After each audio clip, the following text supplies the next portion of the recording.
This hour by Frederick Remington fully cooked, ready-to-eat bacon. Exclusive, no refrigeration, 10-year extended shelf life bacon. The thickest, meatiest center-cut bacon in the industry at fullycookedbacon.com.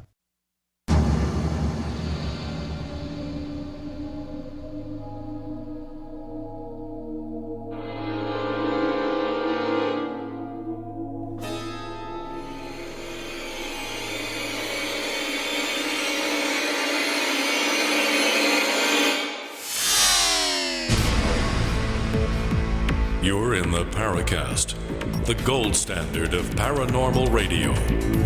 And now, here's Gene Steinberg. So we have documentary producer Ron James joining us, and of course he is credited on the Paracast site as being a TV producer for Paracast Plus, but he hasn't yet really done anything in terms of content there, but we're hoping things will happen eventually. But let's continue here with some good stuff. I want to welcome you back, first of all. This is, I think, the fourth time you've been on the Paracast. We hope to have Chris O'Brien here, but he's running late from a project. And so at the last minute, he ended up not being available. So it's you and me all alone in the Watchtower. Wow. I can't imagine a Paracast without Chris, but I'll try to make it. Well, we'll make you the Chris for this particular case. Now, when we look at your background here and all the things you've done in terms of our paranormal universe, when you were a kid, did you say, I want to be a film producer or a video producer with paranormal content? So yeah, actually it was none of those things. I didn't have any idea of directions that I was going to go in. In fact, I thought I was going to do a whole lot of different stuff. When I was a kid, I thought I was going to be a rock star. So I had a long journey.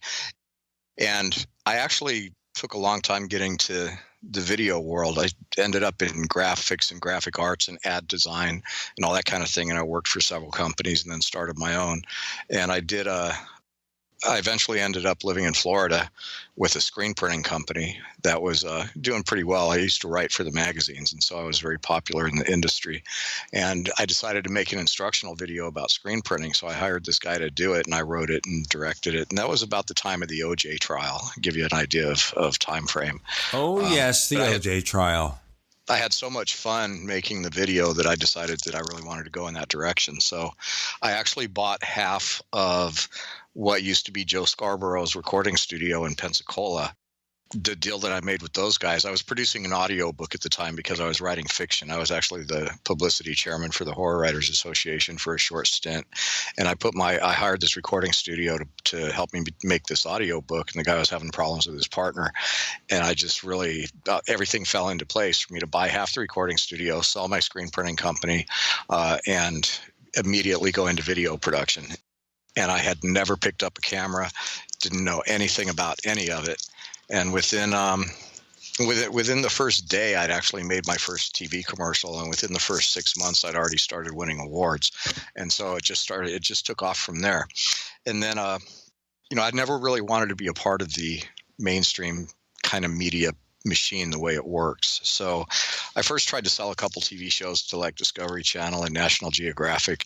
And I learned very quickly that you can't break through those doors, but they welcome your ideas, which if they like them, they just steal. So after seeing a couple of my show pitches end up on TV, I realized that I wasn't going to win in that game. So I started just creating my own individual media, just making my own stuff. And I ended up in Sedona, where I'd met somebody that I wanted to work on a project with. And that's when I met Chris O'Brien and Steve Bassett. So both of these guys were very influential. I hadn't yet really forayed into the paranormal. It had always been a topic of interest for me. I used to read UFO magazine, and I'd see Nick Pope, and I'd see these guys in there.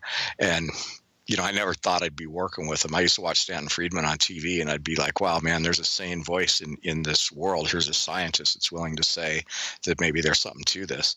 But I never thought I'd be like hanging out with them. So it was an interesting turn of events. But I met Steve Bassett, and he hired me to produce the X Conference. And so that's what led me into the ET field. And then, I met Chris there in Sedona, and Chris and I worked together for the whole 7 years I was in Sedona. We produced a lot of little films together. We did a lot of work. So that's how it all started. I've won some of the EBE awards, and my channel, my TV show, Bigger Questions, I put it out on YouTube for free, and it's getting a lot of views. It's one of the most popular shows of its kind, a special interest set-based talk show that's out there on YouTube. And I just keep doing it. I believe in that the two most important questions facing humanity is the issue of life after death and the ET question. And I think that humanity is on a collision course with a bad destiny. And if we do not have some kind of paradigm shifting event, then, things aren't going to end well. And so I really think those are the only two things that are going to wake up enough people simultaneously that maybe we can take a deep breath and put on the brakes of our own course towards calamity. When I look at the situation right now, forget whether you're Democrat, Republican, you live in another country, I just see stupid. I see lots of people doing stupid things and not sitting back and trying to figure out real solutions. And it's making a mess of everything. Like I said, it doesn't matter what your political party is.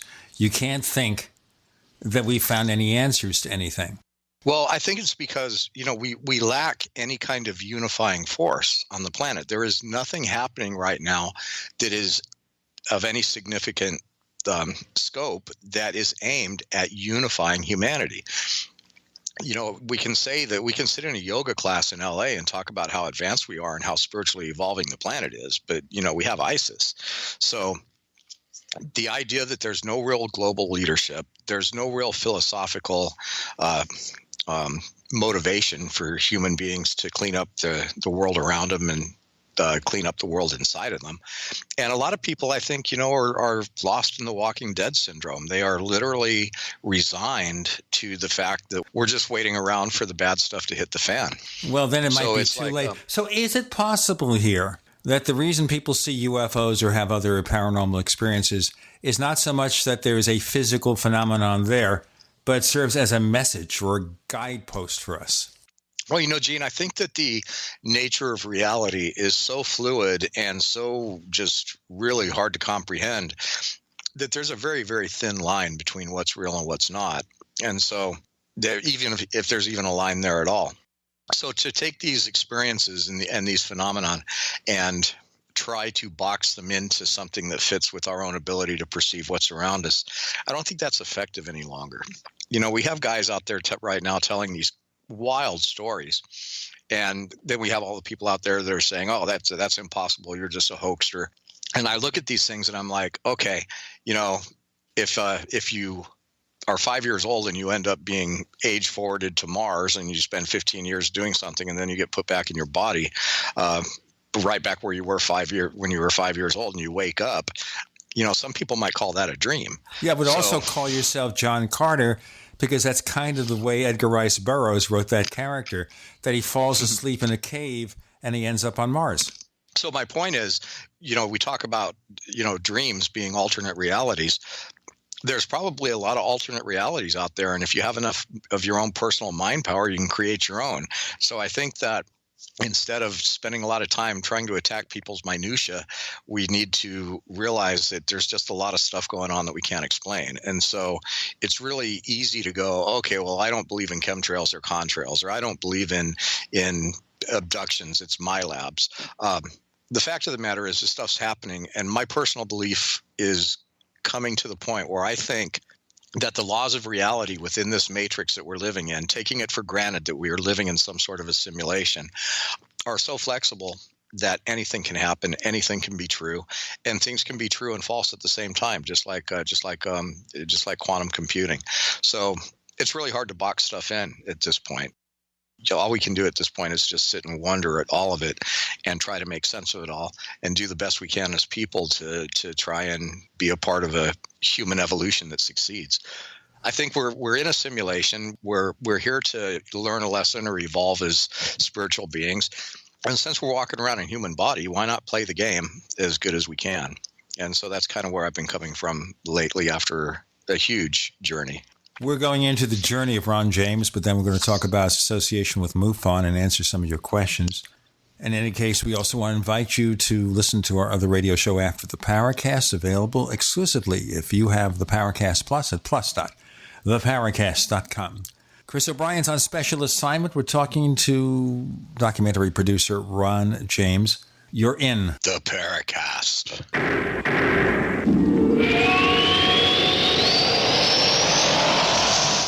We also have swag. You know, we have all these exclusive Paracast things that you can buy. We've got 60 or so different items, and entails T-shirts, sleeves for notebook computers, iPad cases, mouse pads, the Paracast Jumbo tote bag, all sorts of T-shirts and jackets and stuff like that for men and women. We have a Paracast aluminum water bottle. All this stuff, you go to store.theparacast.com, store.theparacast.com.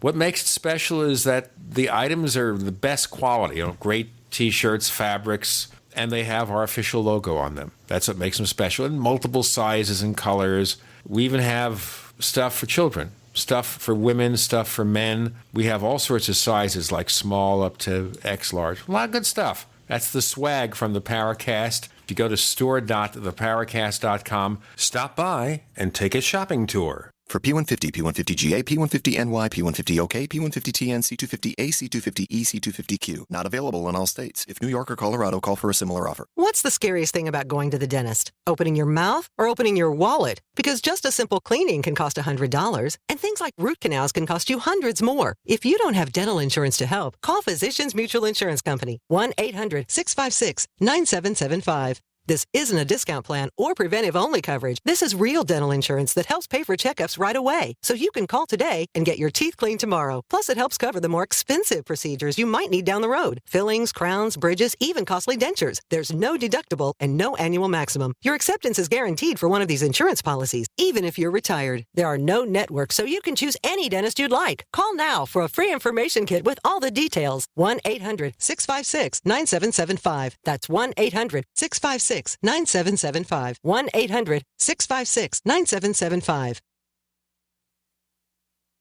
Lifetime Gray's 100% grass-fed beef has the health benefits you seek. When compared to conventional beef, it offers good fats while virtually eliminating the bad. That's the result of cattle who never eat grain, ever. Rich in antioxidants, including vitamin E, C, beta-carotene, and CLA. No artificial hormones, antibiotics, or other drugs. For all our fresh, non-cooked products with only 100% grass-fed beef, go to MidasResources.com. Use voucher code GCN to get 30% off your order. MidasResources.com, or find us on Facebook.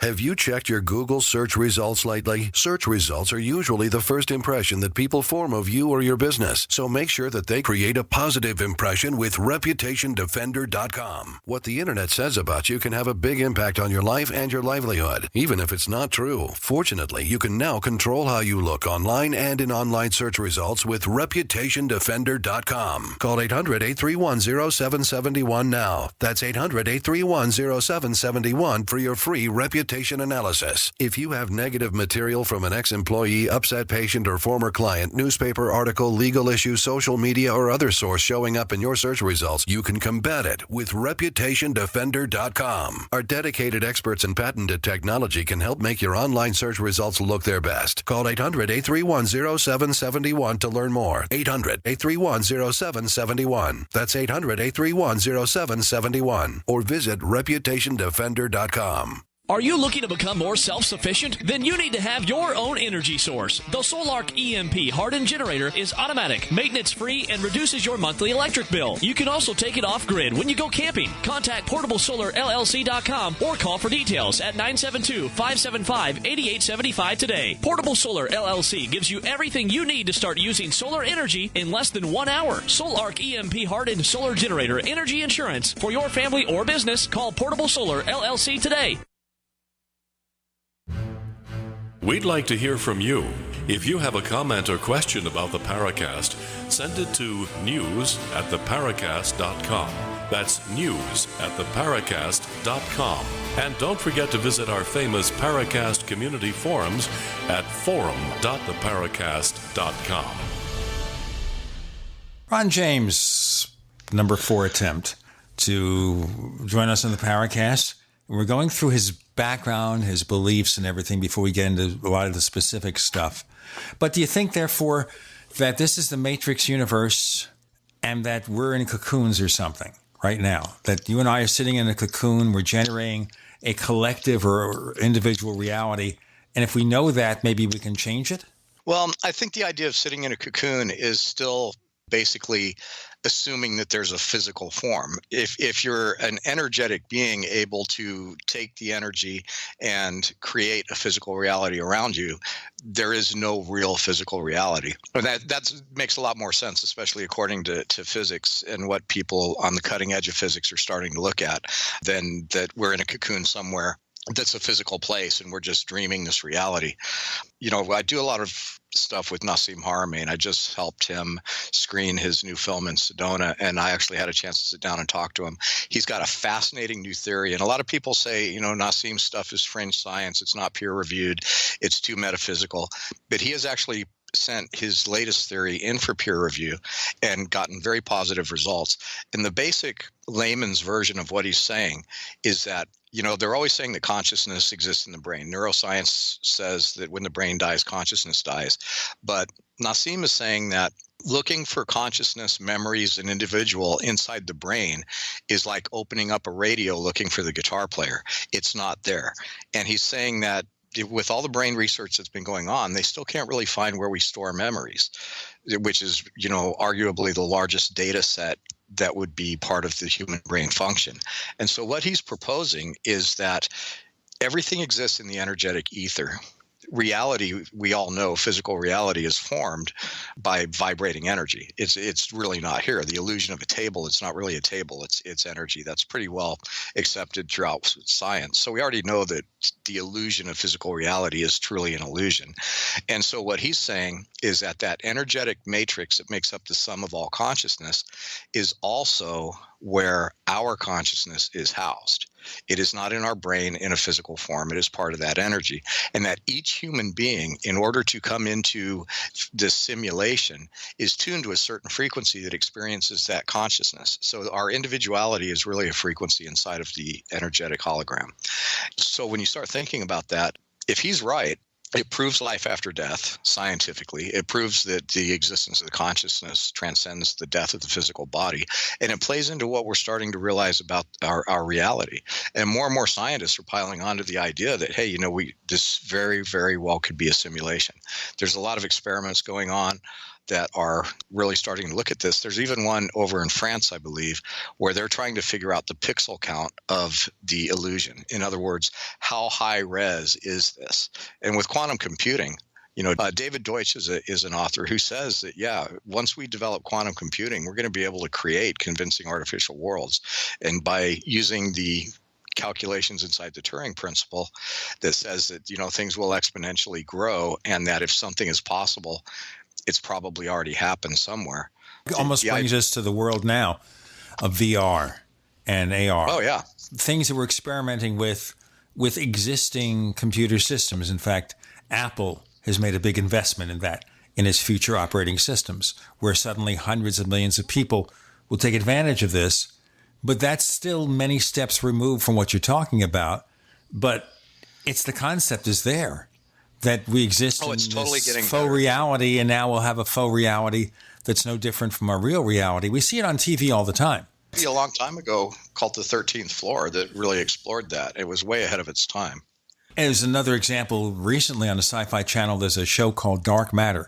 And Dark Matter has nothing to do with the Don Ecker show that recently ended its run or the version that Art Bell had. It's where they have this computer where someone died and they uploaded their consciousness digitally to the computer. So if you enter this particular realm, you can actually have physical interactions with that person. Mm-hmm. It's not that far-fetched. There's been a lot of speculation about that. Philip K. Dick wrote about it. There's been movies.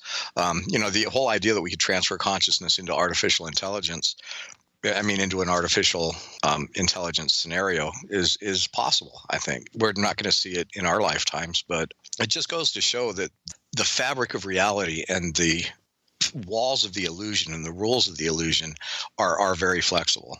Speaking of Philip K. Dick, the Arnold Schwarzenegger movie and the rather bad remake Total Recall, it was kind of like that, where you go in there into this place and you live in a simulation of a vacation. And then suddenly for Arnold Schwarzenegger, it becomes something real, and maybe you're never 100% sure at the end of the movie what was real. Exactly. I mean, that was a really good example of that, and it's also a good example of what is reality. And so I just think for all of that, I'm just sitting back and watching, because as it unfolds, I often joke around with people. It's like we come into this physical realm, we purposely make ourselves deaf, dumb, and blind, and I think that one of the greatest achievements we can do while we're here is figure out our way back out. Oh, I would sure like to get out of this particular situation, but we don't want to get into that. I don't want to bore our listeners to death. Okay, but you still, of course, as a documentary filmmaker, you have to deal with physical equipment and everything else. For those who listen to our other show, The Tech Night Owl Live, what kind of equipment do you use? What kind of editing systems do you use? Well, I'm blessed among my peers, because a lot of people that dabble in my field don't make enough money to sustain anything significant. But I just got 4 brand new Panasonic UX 180 4K camcorders. They're just absolutely stunning. I've got a brand new TriCaster Mini that it's a live streaming machine. So we're doing a lot of live streaming. In fact, I'd like to talk about that in a bit. And I have this really incredible, you were talking about virtual reality. I just picked up this camera called the Aura. ORAH. It's the world's first VR camera that is capable of live stitching the 4 views together and live streaming virtual reality. So in other words, I can set it in my living room, and you can put a headset on wherever you are in the world, and you can see what I see. You can look up and see my ceiling. You can look down and see my carpet, and you can look out my window and see the ocean. It's just an incredible piece of technology. And then I've got a studio that I shoot in. I've managed to get a really nice warehouse, and I've got my own spaceship set where we shoot MUFON TV and some other things. Kendrick Lamar, the big performance artist, shot his video in my spaceship. In fact, if you Google George Clinton, Kendrick Lamar spaceship, you'll see my spaceship set in the video. And then, I've been lucky enough to do a lot of mainstream stuff in addition to the stuff that I do in the paranormal field. So I do a TV show with a guy named Damon Dash. He's an African-American that founded Rockefeller Records with Jay-Z. And we do this whole shtick where we kind of sit and compare notes on current events from our 2 vastly different perspectives. Let's do our break here, sir. And we have more to come with Ron James. And he's talking about his background as a film producer. And you can, if you have the money and the credit card has enough margin, maybe he'll get one of those red 8K cameras next. You know what they cost? You're in the Paracast.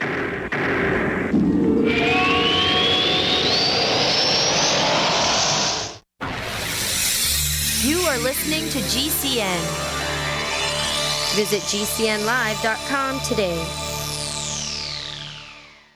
It's a no-brainer. A Big Berkey water filter is the one you need, period. You need a water filter that removes chlorine, fluoride, pharmaceuticals, BPA, and other endocrine disruptors, pesticides, bacteria, viruses, and much more, right? And does it all at only 2 cents per gallon. Get the original and most trusted name in gravity water filtration, Big Berkey. And now GCN listeners receive 5% off ceramic filter systems using code GCN. Call or click 1-877-99-BERKEY or BigBerkeyWaterFilters.com. That's 1-877-99-BERKEY. Cancer categorizes over 100 diseases. Though we do not diagnose, treat, or cure cancer, GCN team is offering the Clemson University study where there was up to a 95% reduction in cancerous cells when exposed to a plant-derived mineral supplement. If you or a loved one are searching for answers to this horrifying disease, come to GCNteam.com or call 877-878-4203. We'll email you a copy for free. That's 877-878-4203. Identity theft is going to ruin your life if you're not prepared. Hi everyone, this is Paul with Liberty ID. Hey, millions of Americans fall victim every year. Odds are your identity has already been compromised, and alerts aren't going to save you. The solution is restoration, and the only company that provides a money-back guarantee is Liberty ID. Go to Liberty ID and use the promo code FREETRIAL for 60 days free. That's libertyid.com, promo code FREETRIAL for 60 days free. Cancel at any time. Liberty ID is the industry leader in identity theft restoration. nation with a 100% success rate in restoring our subscribers' identities no matter how they're stolen. Liberty ID fixes the fallout for you. Liberty ID does the work, but you have to be prepared. Go to libertyid.com, promo code free trial. libertyid.com, libertyid.com. Hello, I'm Mike Lindell, the inventor of MyPillow, and like all of you out there, I had problems sleeping. Pillows would go flat, I would flip-flop all night long, I would wake up with a sore neck, maybe a headache, or feel like I needed a nap even though I slept 8 hours. When I invented MyPillow, I wanted it to where you could move the patented fill to give you the exact support you need as an individual, regardless of sleep position. MyPillow will get you into that deep REM sleep faster, and you will stay there longer. It's not about how much time we spend in bed, it's about how much of that quality sleep we get. I do all of my own manufacturing right here in the United States. I have a 10-year warranty. You can wash and dry my pillow, and I give you a 60-day money-back guarantee, so you have nothing to lose. And here's my best offer ever. You can buy one of my pillows and get one absolutely free. Go to MyPillow.com or call 800-870-0305 and use promo code GCN. That's MyPillow.com or 800-870-0305 with promo code GCN. Attention business owners and independent contractors. This is a money-saving message from Tax Mediation Services. If your business owes $20,000 or more in taxes, we can help you today, right now. Listen, dealing with the IRS is no picnic. It's an intimidating and extremely stressful process, and you don't want to go it alone. Our attorneys know every law, every tax break, and every possible opportunity to help you resolve and reduce your tax debt. And if you owe more than $20,000, you may be at the top of their hit list. So don't take your tax debt lightly, because it will not go away on its own. The IRS can seize your bank accounts, your home, and even shut down your business. Call our tax experts today at 1-800-765-9681 and let us deal with the IRS while you focus on your business. That's 1-800-765-9681. Again, that's 800-765-9681.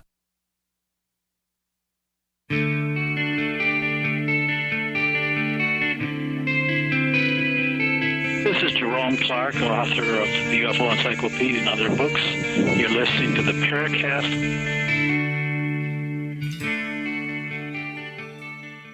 Ron James joins us, Chris O'Brien on special assignment. A reminder about that second radio show. And by the way, Ron kind of helped us there, where we made a deal with the network, GCN, to allow us to have a commercial-free version of the show and to post it in our premium area for Paracast Plus. And Ron helped us negotiate that, so I want to thank him publicly, because it certainly has helped quite a bit, and it's given our listeners something special to listen to. So it's the Paracast Plus at plus.theparacast.com. That's plus.theparacast.com. So Ron was telling us about his equipment, his 4K cameras, his VR camera, but you're not ready for the 8K, the red camera for $50,000 yet. Well, if I want one of those in Hollywood, they're easy to come on. But I'm not a filmmaker as much as, I'm not going out making feature films like with single camera sci-fi movies that you're going to see in the theater. I'm more of a talk show, documentary, set-based stuff that uses the 3 or 4 camera live setup and switching. And so I don't need a camera like that.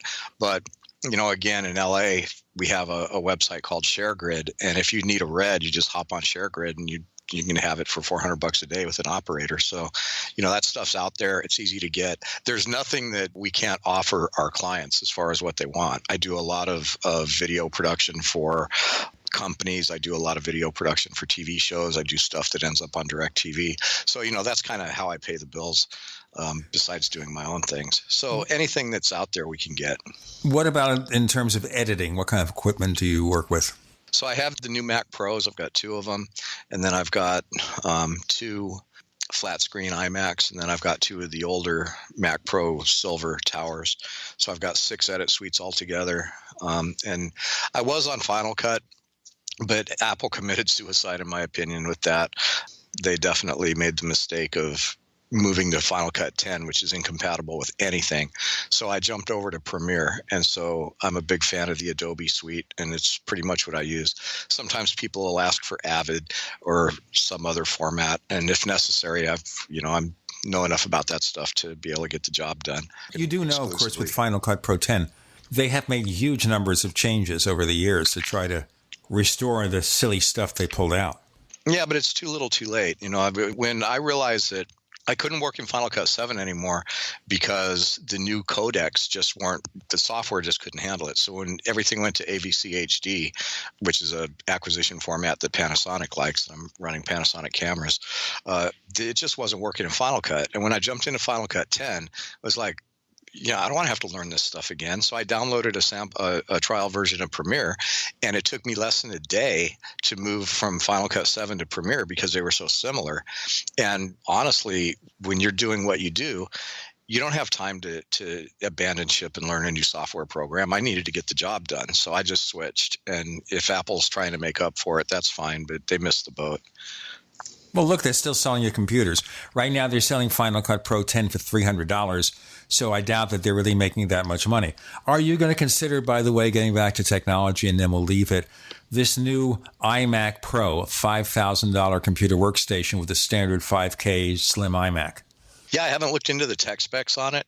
Apple walks a very, very interesting line. They're uncanny at being able to divide price points with features and keep everything, like the most expensive one at the level right below, no matter what the model, is just a little bit less than the one in the next tier. And so I haven't looked into that. I'm a 2 or 3 monitor person, so the all-in-one computers don't really do that much for me anyway, because I need to be able to have a lot of real estate on my screen. Let me tell you now, iMac Pro will be able to run 2 external 5K displays in addition to the internal one. What do you think the benefit of the iMac is compared to I've got 2 of the Mac Pro trash cans. A lot of people think that they're overpriced, and maybe they are, but they've been really, really good. So I'm not ready to buy new tech. I just bought a new iMac Pro, or just a new Mac Pro for the studio. So I just bought another one. But I'll keep my eye on it. It's coming out in December, and there's going to be a brand new Mac Pro form factor. Not the trash can, but something that you could really go back to the original cheese grater style, where you can upgrade. Have you seen what it looks like? No one's seen what it looks like. Now, the iMac Pro is just a dark gray iMac with the same guts as any professional workstation, Xeon processors, high-end graphics, ECC memory, that kind of thing. So that's what that is, with a new cooling system to handle it. But otherwise, other than the color from the outside, it looks just like the 5K iMac today. The new Mac Pro Apple's coming out with in 2018 with a new line of displays. And I'm saying dimes to donuts, Apple already has 5K displays down pat. Nobody can match Apple with 5K displays in terms of what they can do with it. I think Apple's going to come out with probably an 8K display, or maybe a 10K display, so you can, you got the menu bars and everything if you're doing Final Cut. But that's the logic behind 5K. You edit 4K movies with enough room for the other stuff. So they would have a 10K display. And I would see that if they want to get the professional workstation market, if the industry is moving towards 8K. Obviously, feature films, not TV documentaries. That's my prediction, and it doesn't mean anything because Apple already knows what it's going to do. And they didn't ask me. But I was pretty good about predicting a few things from Apple, so let's leave it there. All right, let's get back to the practical point of view here, which is our paranormal universe. And the main topic, which people are waiting for, is the fact that among the people you've dealt with, it's MUFON. How did that come about? It's interesting how that started. I was the MC of Paula Harris's Star Wars conference last year, or the year before. Can't even remember now. But I was backstage with Jan Harzan, who I had just met, and Jaime Maussan. And Jaime walked up to Jan and said, Jan, you really should set up some sort of a MUFON television channel and put your stuff behind a paywall, and that's how it should work. And I looked at Jan and I looked at Jaime and I said, well, you guys, that's exactly what my company does. And so 6 months later, we negotiated a contract with MUFON to joint venture MUFON Television, which is basically, we're independent of MUFON, but we do have their content and we do a lot of the things that we think are going to move the brand and also the cause in whole new directions. Okay, tell us more specifically. So you go online on YouTube for this or what? No, you can get a lot of MUFON material on YouTube for free, but MUFON it's MUFONtelevision.com, and it's a subscription site. You get it free with your enhanced MUFON membership. You also can subscribe to it individually for $4.99 a month, and it's just a lot of commercial-free content, so you don't have to sit through the stuff on YouTube. We curate a lot of things, and we also create original stuff. We're getting ready to do a live show every 2 weeks. We're live streaming the MUFON 2017 Symposium so that members of MUFON Television can watch that unfold, which I'm sure is going to be pretty interesting. We're setting up the platform to really take the strength of the MUFON organization. Love it or hate it, it's still the largest organization of its type dedicated to the scientific understanding of the ET phenomenon in the free world. And there's power in that. And taking that organization and its reach and its ability to hold members together and reach out for more, we're going to start flexing some of those muscles into some other avenues of trying to get to the truth. Now, you talk about the truth, and of course, MUFON had this deal for this TV show, Hangar One. And unfortunately, truth and Hangar One seem to be in different dimensions. Anytime you're dealing with television, you just have to accept the fact that these guys operate by a different set of parameters than a lot of other people do. Television has to meet dramatic standards. It has to meet ratings. The truth is, and a TV show are very rarely in unison. And that's why I'm not making TV shows. I'm making my own stuff because I don't have those pressures. So all MUFON did where Hangar One was concerned is give them some of their files, license the name, and get a royalty off the shows. And then the television dramatic machine takes its thing and does what it does. The fact of the matter is you have to look at whether or not you're getting a net gain. I got to break it here and we'll go on. More with Ron James. I'm Gene Steinberg. You're in the Paracast.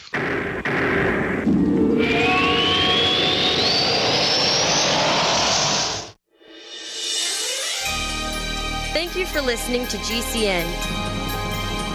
Be sure to visit GCNlive.com today. Neighbors, I want to tell you about my favorite graphics app. It's the award-winning Graphic Converter. You know, Graphic Converter is the universal genius for photo editing on your Mac. Join over 1.5 million loyal users for this Swiss Army knife photo editing app.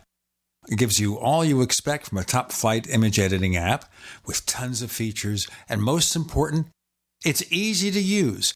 It's also far less expensive than that other app that you can only get by subscription. You know the one I'm talking about. What's more, you can get 20% off with your order right now. So write this down to learn about Graphic Converter. Go to www.lemkesoft.de/Gene. Let me spell that. www.lemkesoft.de/Gene. Hi, this is Ted Anderson. I'm here to tell you about GCNtelecare.com, a team of board-certified doctors assisting you 24 hours a day, 7 days a week, 365 days a year. Within 15 minutes of registration, care your family can afford. Revolutionizing the healthcare industry, virtual consulting providing diagnosis of non-emergency medical issues by phone or secure video on computer or smart mobile devices. GCNtelecare.com. Virtual care anywhere. Hunters, anglers, campers, and survivalists. Get back to nature. Expand your horizons with the highest quality, most versatile, unique slingshots and sling bows on the market at slingbow.com. Sling bow products are compact and models start from just $17.98. They're perfect for your bug-out bag or storing in your vehicle. Give yourself and your loved ones the excitement and tradition of sling bow. A new frontier in archery and truly modern twist on this primitive survival tool. Feel the thrill only at slingbow.com. Water is the single most important thing your body needs, so you want to be sure it's the best for you and your family. Since 2005, thousands have depended on Berkey purified water. The Berkey Guy provides the lowest priced filtration systems in every size for incredibly delicious water now and in an emergency. Get to GoBerkey.com or call 877-886-3653. 877-886-3653. GoBerkey.com. heart disease is on the rise. Clogged arteries, high blood pressure, and high cholesterol levels may not be fully detected by you, but the symptoms are there. Loss of energy, blood sugar spikes and drops, poor circulation, and irregular heartbeat are just a few of these that can alert you that something is wrong. Hear how Heart and Body Extract is making a difference in thousands of people's lives across America. My blood pressure has normalized. My diabetes has totally improved. Everyone is telling me now how much healthier I look, and I'm telling everyone how much healthier I feel. I recommend Heart and Body Extract to everyone. Anybody over 40 in the North American continent should be using this product as a preventative to keep their cardiovascular system healthy. Order your 2-month supply today by calling 866-295-5305. That's 866-295-5305. Or order online, hbextract.com. Heart and Body Extract, 866-295-5305 or hbextract.com. The answer to being in control of your own healthcare is freedom from insurance. Become part of a group of self-pay patients that come together to share in each other's medical expenses. Individual share amounts begin at $107 a month and $347 for families. Choose from 3 health-sharing programs. Holistic treatments may be eligible for sharing. See guidelines. Discount programs available for dental, vision, and pharmacy. Go to libertyoncall.org. That's libertyoncall.org.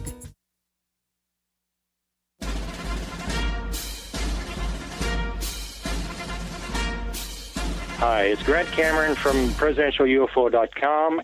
You're listening to the Paracast, the gold standard of paranormal radio.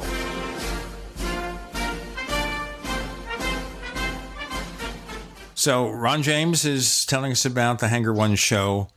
This is History Channel, right? Yeah, I think it was History Channel. Okay, so the key here is that when it comes to this particular show, MUFON licenses their content to them. But well, it wasn't even that. The show was produced by an outside production company, obviously, and the whole idea that this is from the MUFON files and that there's this secret hangar out in the desert populated by hot babes in skirts with transparent screens walking around. I mean, obviously, that's not really the case. There's a lot of dramatic license in the show. What the arrangement was basically let us look at your files, let us get stuff out of there that makes good stories, and let us build the mystique around the thing. And certainly nobody disputes that there is, no real Hangar One. It's all just TV drama. But the fact of the matter is, nobody should be getting upset about that. It's how it's done. It made the show more exciting because if you went to the MUFON office and said this is MUFON HQ, it'd be like, okay, trust me, Hangar One looked a lot cooler. Okay, so MUFON doesn't worry about dramatic license. No, that's not what I'm saying. And also, I should preface this officially. I am not affiliated with the MUFON management, and I do not have a position to speak for MUFON. I'm just telling you from the standpoint of being closely tied with them as a partner in MUFON television that, I know a certain amount of things that I can speak about, but I am not an official voice of MUFON. But what I can say about that is, yeah, anytime there's television, very rarely you're going to find somebody that let television come in and take their story that is happy with how it turned out. And again, you got to look at the net gain. MUFON had no editorial abilities on any of this. So, it's not like they approved the scripts and allowed the shows to go through and all of that kind of thing. They licensed the name, they gave the stories over, and then the dramatists that made the television show cool and good and something that would please the History Channel executives for ratings took over and went from there. So they knew going in, this is going to happen. What comes out is going to be a bit or far removed from the actual truth. It's just going to be a docudrama. Well, let's think about that for a second. Do you have anything specific that you can say that varies wildly from the MUFON case files? Because there's one about documents that technically didn't exist. The reports are certainly heavily exaggerated. And like that, they're taking dramatic license with real things. And you can decide the benefit of that. I mean, when we have a docudrama, for example, you know that you have a core reality to it, and it's dramatized. Or you might compress characters. You got to fill 43 minutes, so you have something where you got to have 3 acts, a 3-act play or something. And you're taking the basic facts, but you might compress episodes. You might have, instead of real people, composites. There are all sorts of things that can be altered. Well, which non-existent documents are we talking about? I would have to look up the exact thing because I didn't specifically do it. But there are specific documents that were mentioned that have nothing to do with reality. And it's that kind of thing which is difficult. And if you want me to get you the specifics, I'll be happy to do it. We certainly can't speak to ambiguity, so that wouldn't be anything that I would be able to comment on. All I can say is that I totally enjoyed Hangar 1. I thought it was a cool show. I thought they tried to bring a flair to it that a lot of these other UFO shows haven't had. And honestly, if you can show me one ET-based show that's on television that hasn't inflated things for the sake of drama, I'd be hard-pressed to disagree with you. So I can't speak to individual instances of exaggerated truth in the Hangar 1 show, but I think that the net value of getting that information out there and enticing people to look into it outweighs anything that might have been done for dramatic flair. I mean, let's face it, if we can get one person, nobody takes what they watch on television and goes, oh, I'm an expert in the ET field. All we can hope for from the mainstream television shows is this, that we get some people that watch this that go, wow, there might be something to this. And then they hop on the computer and they start doing their own research and they find out for themselves and they make their own decisions. That is the net value of these kind of programs. By the way, let me give you an example. Chris O'Brien has a long post, speaking of Chris, on Hangar 1. He and Kurt Collins posted reviews of it. And they mentioned they have a document on there which is kind of, sort of, adapted from the alleged MJ-12 documents. It's number 1. When you say it's adapted from the MJ-12 documents, what does that mean? It means they took text, sentences from MJ-12 to craft a fake memo on the show. The second thing is, let's go on here. The second thing here, mentioning John Ventra, who is a rather controversial MUFON state director, and he's one of the stars of Hangar 1. And he mentions the missing Malaysia Airlines Flight 370 was abducted by extraterrestrials. That's nonsense. Okay, Gene, MUFON receives a lot of reports. This show is about reports that come to MUFON.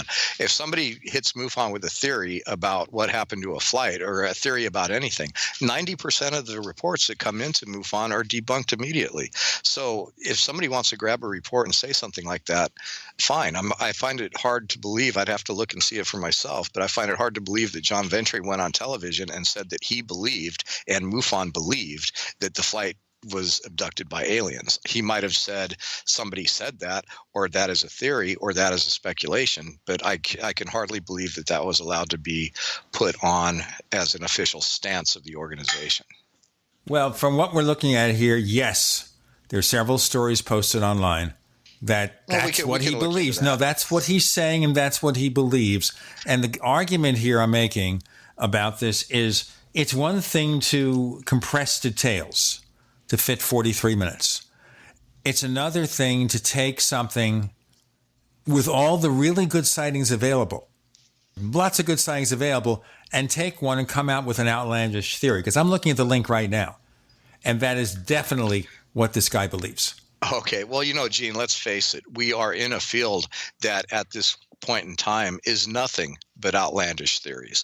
So everybody that has a viewpoint, everybody that has an opinion is largely expressing something that has no foundation in solid judicial style proof. So if you want to go, oh, this guy said this or this guy said that, and start attacking entire organizations because they voiced their opinion or they made a statement in a show that they believe something that can't be proven, well, everybody in this field believes something that can't be proven. So, okay, but here's the point, and so we can get past it. All right, you have a TV show here, and this show is representing MUFON, even if it's taking events, supposedly real events, and dramatizing them. They have something here that's representing MUFON. And I would think then, if you want to represent the best that the organization delivers, you obviously, in the end of the day, the producers are going to do what the heck they want because that's what they're allowed to do. But you try to move them into emphasizing the most credible cases, the best arguments you can muster for UFO reality. And that goes back to the days of Major Donald Kehoe. When Donald Kehoe wrote his books and presented stuff for NICAP. Whatever you think of what he did, and I think he made a lot of mistakes, and I knew him very slightly, he tried to represent the best of the field. This is the best that we can come up with. All these sightings, decades. MUFON has been around since 1969. We have this TV show. Hopefully you push upon them. This is the best evidence we have. Now, they can say, no, we're going to take a wild story because that wild story looks good on TV. And very likely that's what they can do. But you have one of the stars there being a member of MUFON's inner circle, a former state director until certain things happened. And you think at least he, because he's voiced this theory independently, would try to be a little more circumspect on that TV show. This is just a point. You can disagree with it. I just think you're presenting a public image here. A lot of people regard UFOs as wacky subject. It's entertainment. Don't take it seriously.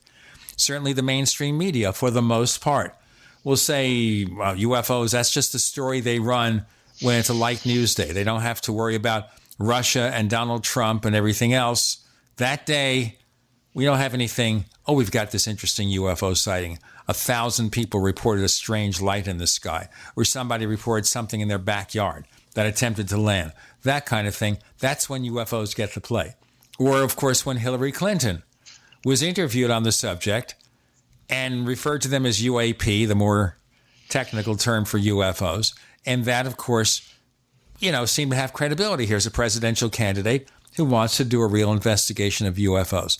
So I think it's a matter not on the limitations of documentary TV shows, but on putting your best foot forward. We've got more with Ron James. Intense debate. No, not really. He's a cool guy. You're in the Paracast.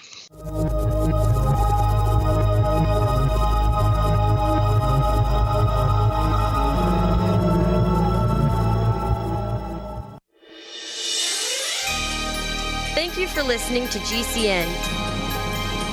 Be sure to visit GCNlive.com today. Attack of the Rockoids has been well received by critics and readers alike. It's a thrill-a-minute story you'll never forget. A former U.S. military intelligence officer is haunted by intense dreams about a beautiful woman pleading for his help after a terrible battle in outer space. But the dreams turn out to be true and thrust him into a telepathic love affair with a woman whose faraway planet is intent on destroying the Earth. And now the gripping tale continues in The Coming of the Protectors.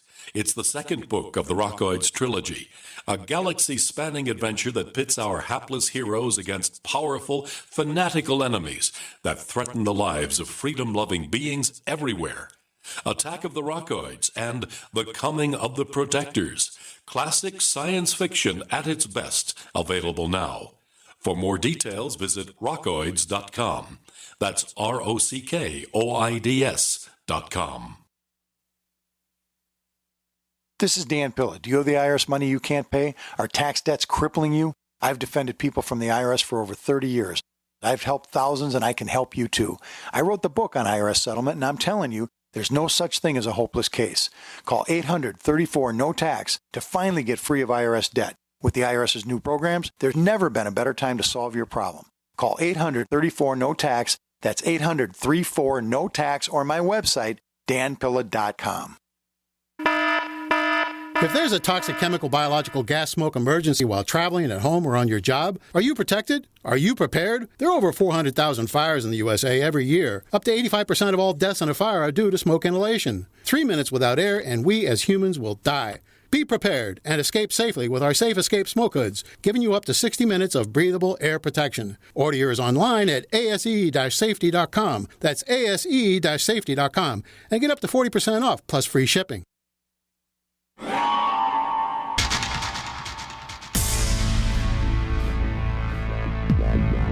Welcome back to the Paracast, the gold standard of paranormal radio.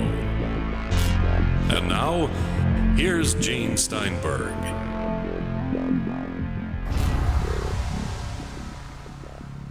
So disagree with me, Ron James, if you want, but don't you think maybe with this TV show, and I know it's only on for 2 years, I don't know if this is going to be a third year, that you have, 10 or 13 episodes a year.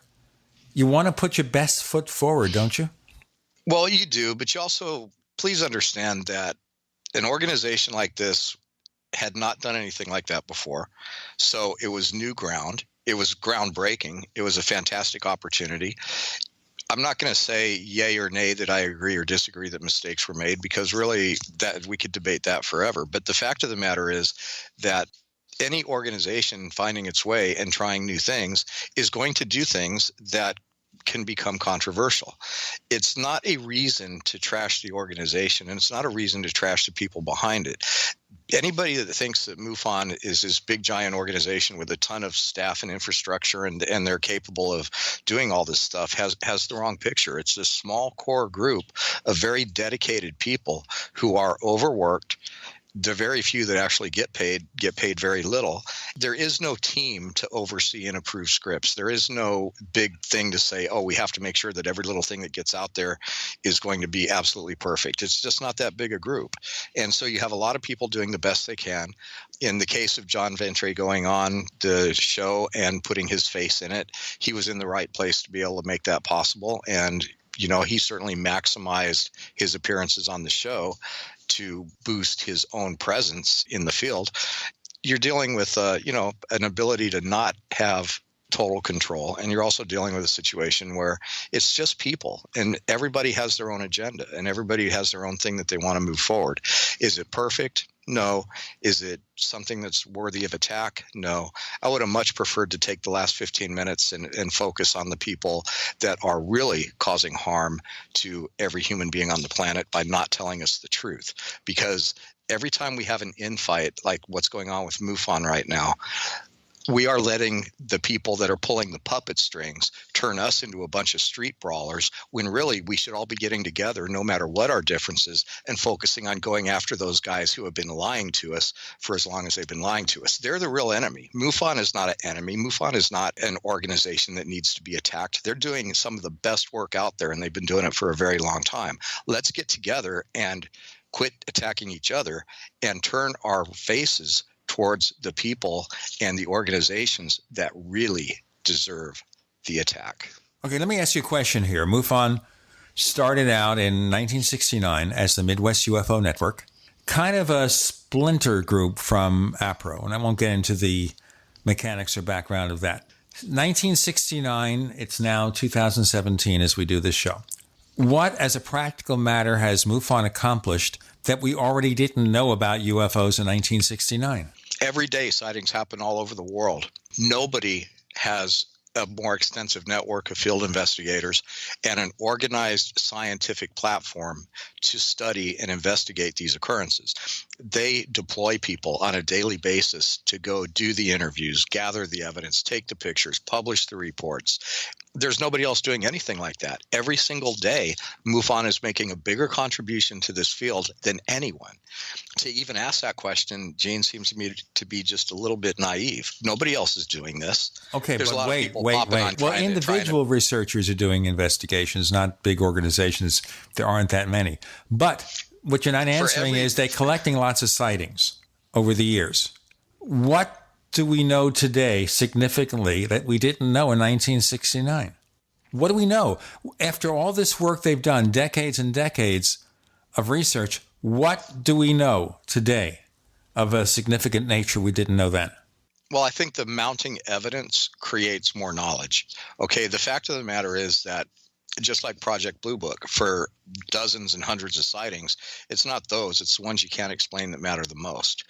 We have documented for posterity the existence of this phenomenon and the existence of many unexplainable things. And so we know now what we didn't know then, in that we know that we have a greater body of evidence suggesting and even proving that this is a real phenomenon than we did back then. And so maybe in 1969 there were 10 cases and now there's 10,000. Well, it was a lot more than 10 cases in 1969. Well, I'm just making those numbers up. I'm just making a point. No, okay, so the point is here, they haven't taught us anything new about the phenomenon, only we've got more evidence. We've got more of the same things. We have more sightings. So if we had 10 sightings then or 10,000, now we have 100,000. So we've got more of the same things. They've been documented. They've been documented in a scientifically validatable manner. Some of them have been proven, some of them have been debunked, some of them have just been left open. But the fact of the matter is nobody else is doing that. You can say, well, there's these individual people out there. Great. They're doing a study. They go and investigate a case. Fine. We're investigating literally every case that comes in. Absent a MUFON, then all of this stuff is going to be happening all over the world, and there's going to be nobody left to correlate it all and to store this information and to have it available to anybody. Okay, but they still have no results. They basically have no results. And the reason I say that is, okay, we'd have 10 UFO sightings. We have 1,000. We can have 1 million, sir. We can have 1 million, okay? All we know is something weird's going on, and sometimes it shows craft that's metallic and capable of incredible maneuvers. Something really weird's going on. Well, we know you're that. Suggesting that MUFON's approach is ineffective because they haven't produced a smoking gun, flying saucer, and a hangar somewhere. I'm saying that we should always look at our approach, and we should always question our approach. And one of the arguments that I've made, and I'm not condemning the organization. I have a press membership, and I try to get along with them. And I have I think a friendly relationship with Jan Harzan. I don't know him well. He's been on the show, and I like the guy, but I have concerns here because I'm wondering here if there are things we can do to make it better. Not assume the method works, but say, okay, they're doing all this stuff. One of the big arguments I've made, and a lot of us have made here in the Paracast, is they should focus more on the eyewitness, not just the object as a separate thing. And the questionnaires and the approach of the investigators doesn't allow for that. Sure, we should see. We question eyewitnesses all the time. Yes, you do, but the questions do not focus on family history, previous experiences. What about, for example, a documented connection, which our friend Red Pill Junkie has mentioned, with near-death experiences and UFO abductions? I've actually been doing a lot of work. Okay, you see my point. These together.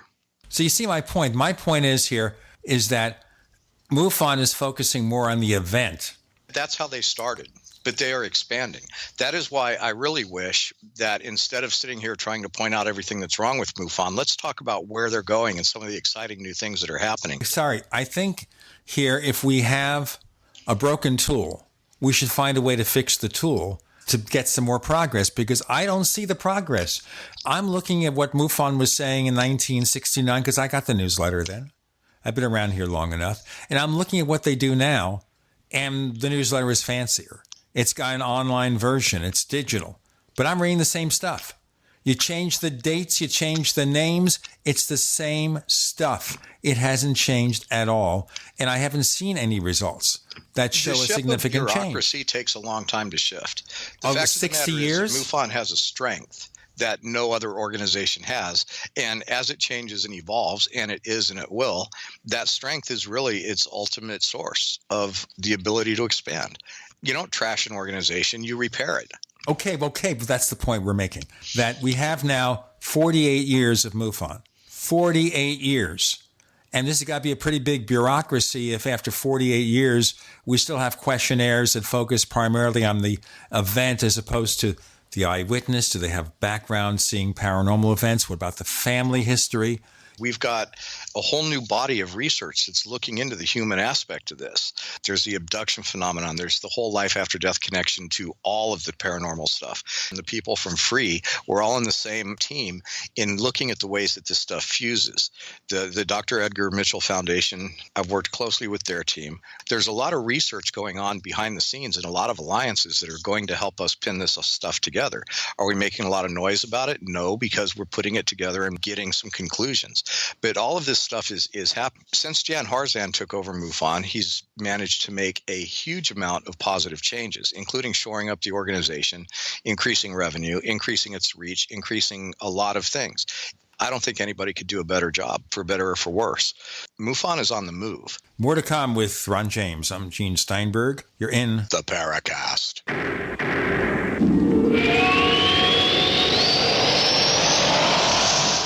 Attack of the Rockoids has been well received by critics and readers alike. It's a thrill-a-minute story you'll never forget.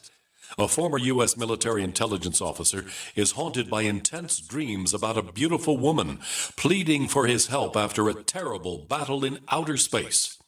But the dreams turn out to be true and thrust him into a telepathic love affair with a woman whose faraway planet is intent on destroying the Earth. And now the gripping tale continues in The Coming of the Protectors. It's the second book of the Rockoids trilogy, a galaxy-spanning adventure that pits our hapless heroes against powerful, fanatical enemies that threaten the lives of freedom-loving beings everywhere. Attack of the Rockoids and The Coming of the Protectors, classic science fiction at its best, available now. For more details, visit rockoids.com. That's ROCKOIDS.com. It's been said, any society is only 3 missed meals away from chaos. Those times may be near. Think about it. Our country faces multiple terrorist threats and aggressions from Russia and North Korea. Social unrest and violent marches yet again may lead to looting of stores and city shutdowns. And our crumbling infrastructure leaves our power grid vulnerable to long-term outages from a single cyber attack. When the chaos from any one of these threats arises, the government knows it can't provide during a widespread national emergency. That's why you need your own plan for self-reliance. That's where My Patriot Supply comes in. Get a 4-week survival food supply for only $99. That includes breakfast, lunches, and dinners. Order online at preparewithgcn.com. $99 for 4 weeks of survival food that tastes like homemade cooking and lasts up to 25 years. From My Patriot Supply. Get your kits today at preparewithgcn.com. Free shipping is included. Preparewithgcn.com. Tyler, time to go for our family walk. Just let me nap a little longer. You promised we'd get more active. I know. How come you're so ready to go? It's Superberry's Aronia berries. Aronia what? Aronia berries from superberries.com. They're known for having one of the highest levels of antioxidants that helps with overall wellness. Where'd you get them? I ordered them from superberries.com/radio, and right now we can get a free smoothie recipe book with our order. Plus, we can save $4 at checkout. I can't wait to try them. I'll get the dog. I'll get the kids. Choose health. Eat purple. Superberries.com. Hi, Peter Vaccaro for ParanormalDate.com. Are you looking for love in all the wrong places? Now you have a chance to change that by signing up for free at ParanormalDate.com. This incredible dating site puts people of like minds together. People who are interested in the strange, the unusual, mysteries, ghosts, UFOs, and the afterlife, and so much more. ParanormalDate.com was developed for you, people seeking a viable alternative to the other dating services. You can join for free by going to ParanormalDate.com, and if you decide you like it and want to connect with people, use the code GEORGE for a substantial discount. Mark Rawlings, president of ParanormalDate.com, says so many people hunger to share their experiences about the paranormal, the unexplainable, or the afterlife, and so much more, and this is the source for them to meet and share that common interest. So sign up for free at ParanormalDate.com, ParanormalDate.com, and use the code GEORGE if you decide to connect with someone you like. Are you living your passion? Are you pumped to go to work because you get to talk about or work with or do the things that interest you the most? Is working, playing, and relaxing one and the same? As long as you're working for someone else, you'll never be living entirely true to yourself and your passion. I'm Pharmacist Keith. Let me show you how you can work around your current schedule, create the extra income so you can live your passion. Visit radio.recordedvideo.com. That's radio.recordedvideo.com. radio.recordedvideo.com. We'd like to hear from you. If you have a comment or question about the Paracast, send it to news@theparacast.com. That's news@theparacast.com. And don't forget to visit our famous Paracast community forums at forum.theparacast.com. Okay, so we're looking into the future that MUFON is trying to expand its horizons. That raises a few questions from a couple of our friends here. So Paul Kimball, you know Paul Kimball? No.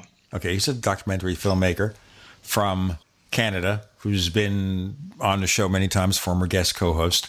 So he has a couple of questions, and some of these are biting, but let's go into it because they relate to what we've been talking about here. Okay. Let me just preface it one more time that I am not an official spokesperson for MUFON. I can voice my opinion. I'm closely associated, but I'm not qualified to speak for them. Number one, how can MUFON claim to look at the matter scientifically when it appears to accept the ETH as the ET fact? What's your response? Well, I think that if you look at the body of evidence, we did this with the citizen hearing on disclosure, which is Steve Bassett and I put together. He organized it all and got the funding for it, and I produced all the media. There's always been a saying in the field that if you were able to take all the evidence to the ET phenomenon and parade it in front of a court of law, that the jury in this case, using the current standards of proof, would have no choice but to find in favor of the existence of the phenomenon. So we believe we did that with the citizen hearing on disclosure. We took a lot of ex-politicians, ex-Congress people, and we put them on the stand, and they came in skeptical, they came in unsure.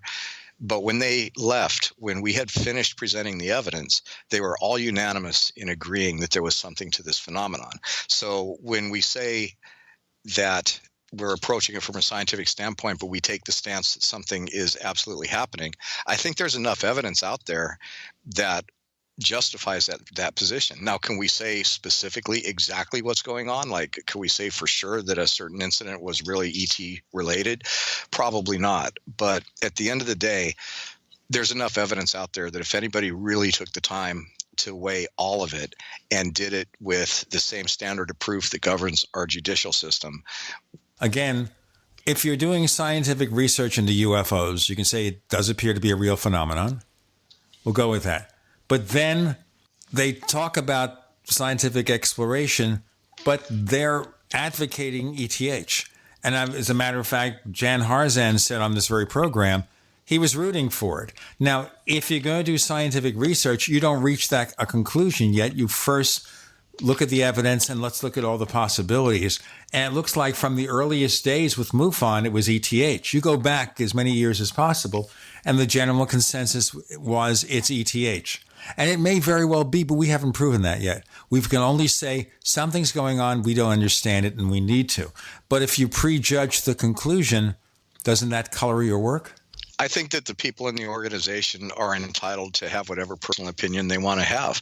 It doesn't change the fact that MUFON is, in a non-biased manner as much as possible, digesting this information, taking it in, documenting it, and putting it out there.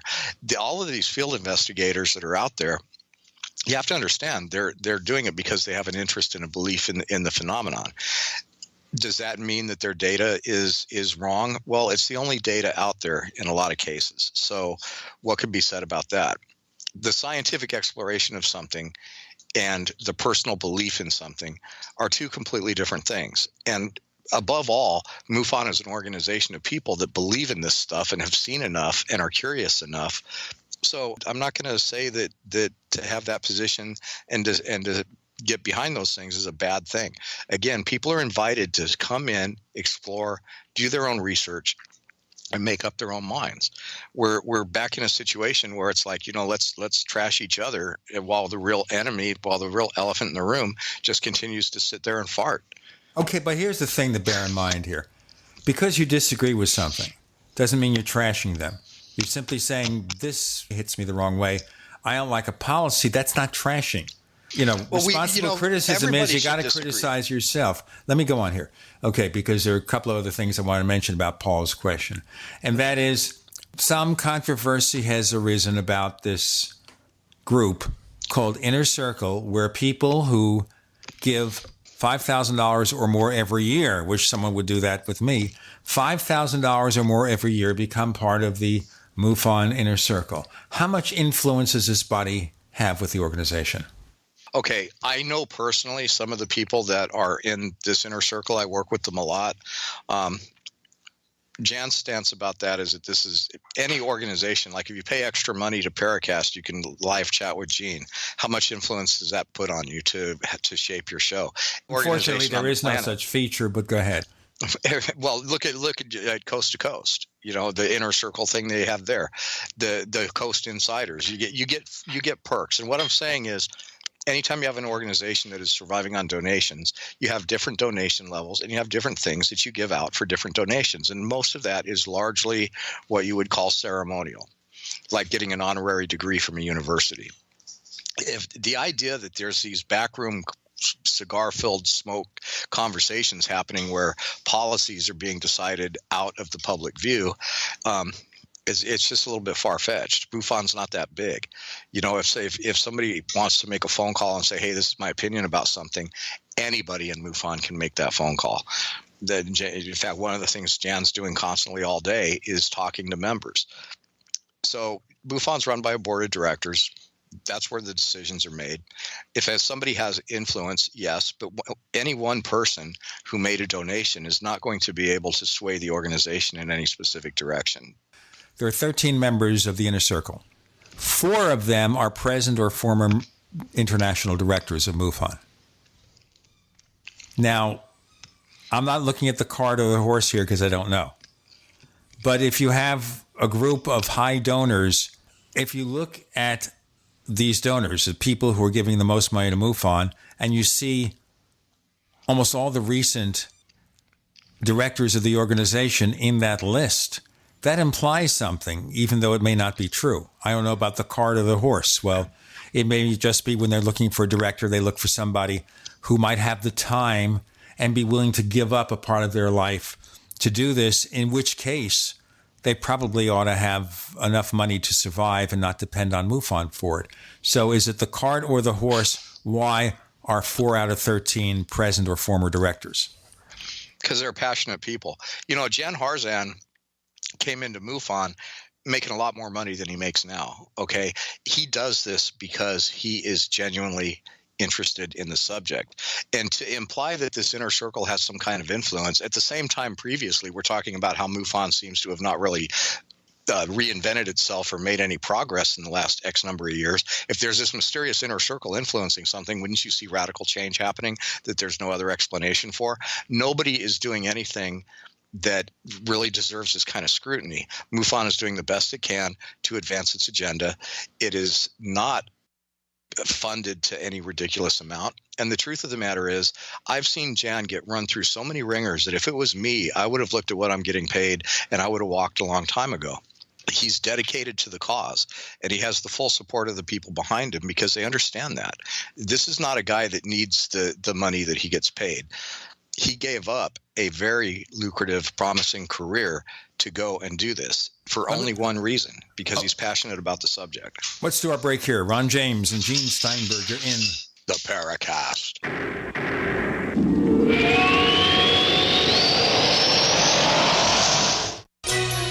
Thank you for listening to GCN. Visit GCNlive.com today. Water is the single most important thing your body needs, so you want to be sure it's the best for you and your family. Since 2005, thousands have depended on Berkey purified water. The Berkey Guy provides the lowest priced filtration systems in every size. For incredibly delicious water now and in an emergency, get to GoBerkey.com or call 877-886-3653. 877-886-3653. GoBerkey.com. Fully cooked, ready-to-eat bacon. I'm talking thick, meaty, center-cut presidential bacon. Savory and delicious. I buy some, I use some, I store some. Awesome. No refrigeration needed with a 10-year shelf life. NASA-packed technology. Bacon. Fully cooked, fully hydrated, ready to eat right from the packed bacon. Or warm and served. Life-saving, ready-to-eat bacon. 10-year shelf life bacon. Ships free at fullycookedbacon.com. Fullycookedbacon.com. Have you checked your Google search results lately? Search results are usually the first impression that people form of you or your business. So make sure that they create a positive impression with ReputationDefender.com. What the internet says about you can have a big impact on your life and your livelihood, even if it's not true. Fortunately, you can now control how you look online and in online search results with ReputationDefender.com. Call 800-831-0771 now. That's 800-831-0771 for your free reputation analysis. If you have negative material from an ex-employee, upset patient, or former client, newspaper article, legal issue, social media, or other source showing up in your search results, you can combat it with ReputationDefender.com. Our dedicated experts in patented technology can help make your online search results look their best. Call 800-831-0771 to learn more. 800-831-0771. That's 800-831-0771. Or visit ReputationDefender.com. If you're a sleep apnea sufferer who's on the go, go to your phone. Because if you give us a call right now, you'll be able to try the world's first portable mini CPAP device absolutely risk-free for 10 restful nights. It's the Transcend Mini CPAP, an engineering marvel that's as small as a soda can and weighs less than a pound. Its unique design is so small and so light, you can fit it in your briefcase or purse to use anywhere you go. No more dragging around a big, bulky CPAP. Even better, now you can try Transcend absolutely risk-free for 10 restful nights by calling minicpap.com, 1-800-441-9833. Transcend is FAA compliant too, so you can even sleep comfortably while flying. You can also add a battery pack that's as tiny as a deck of cards. So now you can enjoy the freedom to sleep comfortably anywhere. But don't wait. To receive your 10-night in-home trial, call minicpap.com now, 1-800-441-9833. That's 1-800-441-9833. Hello, I'm Mike Lindell, the inventor of MyPillow, and like all of you out there, I had problems sleeping. Pillows would go flat, I would flip-flop all night long, I would wake up with a sore neck, maybe a headache, or feel like I needed a nap even though I slept 8 hours. When I invented MyPillow, I wanted it to where you can move the patented fill to give you the exact support you need as an individual, regardless of sleep position. MyPillow will get you into that deep REM sleep faster, and you will stay there longer. It's not about how much time we spend in bed, it's about how much of that quality sleep we get. I do all of my own manufacturing right here in the United States. I have a 10-year warranty. You can wash and dry my pillow, and I give you a 60-day money-back guarantee, so you have nothing to lose. And here's my best offer ever. You can buy one of my pillows and get one absolutely free. Go to mypillow.com or call 800-870-0305 and use promo code GCN. That's mypillow.com or 800-870-0305 with promo code GCN.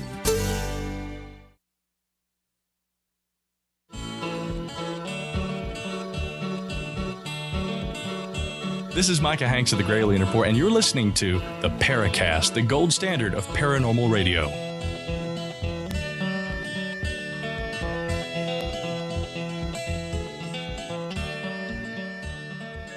I think the other argument you can make here about the inner circle is, does it hold MUFON back?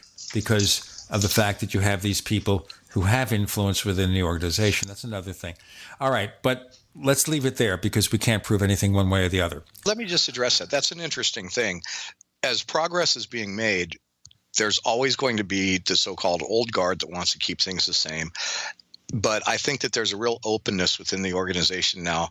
I can't speak for the inner circle because, again, I don't really think that those guys are the ones shaping policy. I know that we're going to be live streaming the MUFON Symposium. I know that I am going to be talking to the board about my vision for MUFON TV. I'm not being asked to address the inner circle. I'm being asked to talk to the board. And so if the inner circle was making the decisions, I'd be talking to them. So let's leave it at that. How many members of the board are also members of the inner circle? Do you know? No, I can't answer that. How about the John Ventry issue? Now, he's allowed to hold any opinion he wants, but when somebody is posting on Facebook stuff that's racist, overtly racist, and I read some of it. Yeah. And let me just give you my background as an older guy here. Some of my best friends went to Selma, Alabama with African Americans to demonstrate for civil rights. As a nice Jewish boy from New York, when I traveled in the South, there were people who believed I slept in coffins at night. So you see, there's some anti-Semitism involved, certainly racist. So when someone posts something, he's representing an organization that's involved in scientific research of UFOs. He appears on a TV show as one of the stars, and now he's doing stuff which may be a distraction, but it reflects poorly on the organization. Do you think that Jan Harzan, instead of talking about haters, could have said, you know what, stop it. You know, we're trying to make a good impression out there. Just don't do this. Keep it to yourself. Well, look, political correctness in many topics, including how we address many societal issues, has progressed very rapidly in just a very short period of time.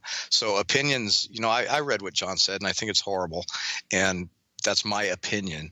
I do a TV show with an African American, and the two of us are constantly addressing this. The Ron James Dame Dash show called No Lines. So I have a particular sensitivity towards keeping race relations on the positive end. And there's a lot of people out there that don't agree with that. But I personally believe that it's very important. What happened with John took a while to sort out because, again, it was new water for the organization. Here's somebody who goes out and makes a statement that is completely unacceptable. Nobody's arguing that. But he's also been a member of the organization for a very long time. He's in a very high position. You can't just knee-jerk response, knock somebody out of that. It took a little bit of time to figure out the appropriate action and to take it. And, you know, John was relieved of his director position, and there's a lot of other things politically going on behind the scenes, but that statement cost him dearly. And the criticism that MUFON got for not reacting faster, I think, is really undeserved. The decision was made within days, and you know, based on the fact that that was a decision that had to be made by not just Jan. Conversations had to be held, and consensus needed to be reached before something that drastic could happen. You know, when Fox News, the story about Bill O'Reilly came out about his womanizing, it took Fox News 30 days to finally decide to fire him. Bill O'Reilly was doing this, and they paid millions of dollars years ago. He was doing the same thing. The only reason he was fired this time is because they caught him. People were ready to sue. That's why it happened. If this stuff was kept under the rug as it was 12, 15 years ago, nothing would have come of it. If it wasn't for the lawsuit and all the stuff that took down Roger Ailes, you wouldn't have heard about the problems with Bill O'Reilly. I know, but everybody's entitled to their opinion as long as they keep their opinion out of the public spotlight and they are not reflecting directly on the organization. They can keep their opinion. You can't start censoring people's minds. We're not saying that. The key is here is that you're dealing with a sensitive subject, UFOs. A lot of people think it's pretty wacky as it is. And so maybe you're kind of forced to say, well, you know, hold your tongue. Don't make a big deal of this. Keep it to yourself. And maybe the lesson to Jan Harzan here, to be sensible about it rather than be extreme, is, you know what, you saw this happen. Be very circumspect in the future. Be circumspect about people who speak, even if it's a state director, if it's an on-site investigator. They represent the organization, and you've got to keep the reins on because you're dealing with a sensitive thing. Let them hold their opinion, but when you speak for the organization or seem to, suddenly they have to answer for things that they didn't even plan on answering for.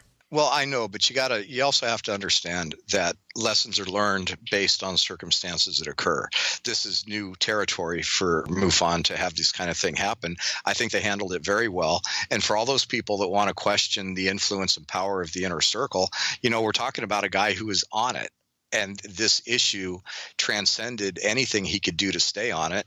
So it pretty much shows that whatever you want to attribute to this inner circle thing doesn't really apply, because when something egregious was done, status of donation levels and inner circle membership did not apply. He was removed in a pretty expedient manner. And if you try to cascade responsibility down through your entire membership, that's like the NRA saying that just because somebody's a member of the NRA, we'd now have to police their ability to have free speech. I think state directors, people in positions of power, board members, they need to watch what they say, but you can't go and police the behavior and the speech of every single member of the organization. I think that in the future there could be guidelines adapted, but you know, that's like saying that the AARP, if you're going to be a member of AARP, you can't say anything that goes against them, or you can't say anything politically incorrect. You can only police the opinions of people and the verbiage they say to a certain level within your organization. You can't cap free speech on an entire membership. So I think the John Ventry situation was handled properly. I think it continues to be handled properly. And for all the people that had this outcry, you know, I don't even really understand what it was. The guy said something he shouldn't have said, and you know, there was repercussions. So case closed. Okay, well, the key here, once again, is it's not the individual members. It's people who are in a position to speak for the organization, a field investigator, a state director, as he was, someone who was one of the stars of the TV show. This is a spokesman for the organization, a spokesperson. And therefore, when they do something that's excessive or improper, that's when it requires the clamping down, not when an individual member states. But if an individual member starts mouthing off saying, I'm a member of MUFON, and they start giving hate speech, where you can say, John you know what? didn't post that stuff as a member of MUFON. He posted it as an individual. Yes, true, but he's already a spokesperson for the organization. And no matter what happens, there's going to be the connection. And that's why it doesn't look good. If he wants to say that to his own friends or family, quietly, privately, fine. You're in a public position. He's a public spokesperson. He's a TV star. You got to be a little more careful. Nobody disagrees with any of this. You know, things happen. You handle them the best you can. You learn your lessons and you move along and you hopefully apply that. There's been a lot of issues like this that have popped up with people not being happy and people not getting along inside of MUFON and allegations being made. I think they've been overblown. They've been studied. Policies and procedures are and will be put in place that will make these, make situations like this, there'll be a process to handle them. You don't know how you're going to react to a situation until you're in it. And there is not enough time in the day and resources in MUFON to come up with policies and procedures to react to every little thing that could possibly happen. We're just like, everybody is just growing and learning and experiencing and getting better from learning from the things that happen to them. And so, yeah, there's really no reason to just continue the kind of negative influx of energy. Okay, Ron, remind you listeners that we have a second radio show after the Paracast. You can only hear it if you are a member of Paracast Plus. And we have Paracast Plus thanks to Ron here. As you see, we disagree on a bunch of things, but he's cool. And therefore, he comes on the show. And we'll take it that way. For more information, go to plus.theparacast.com. So Chris O'Brien's on special assignment. Gene Steinberg, Ron James, you're in the Paracast.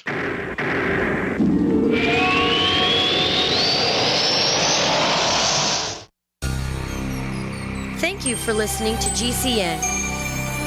Visit GCNlive.com today. Neighbors, I want to tell you about my favorite graphics app. It's the award-winning Graphic Converter. You know, Graphic Converter is the universal genius for photo editing on your Mac. Join over 1.5 million loyal users for this Swiss Army knife photo editing app. It gives you all you expect from a top-flight image editing app with tons of features, and most important, it's easy to use.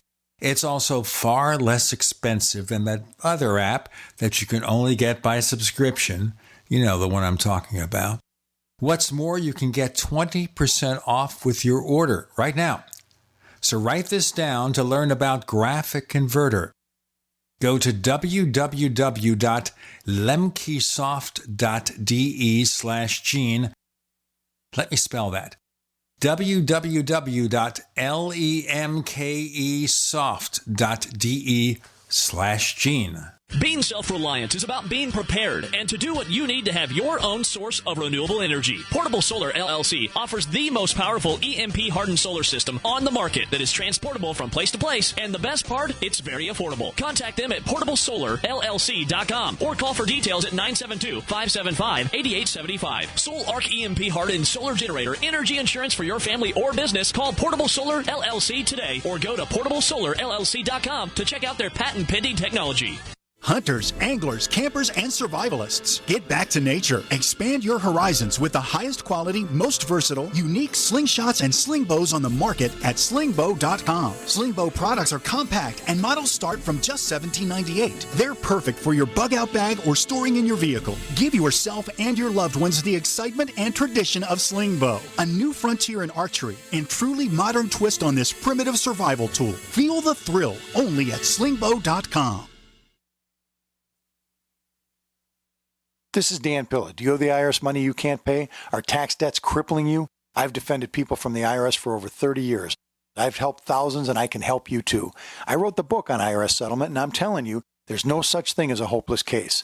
Call 800-34-NO-TAX to finally get free of IRS debt. With the IRS's new programs, there's never been a better time to solve your problem.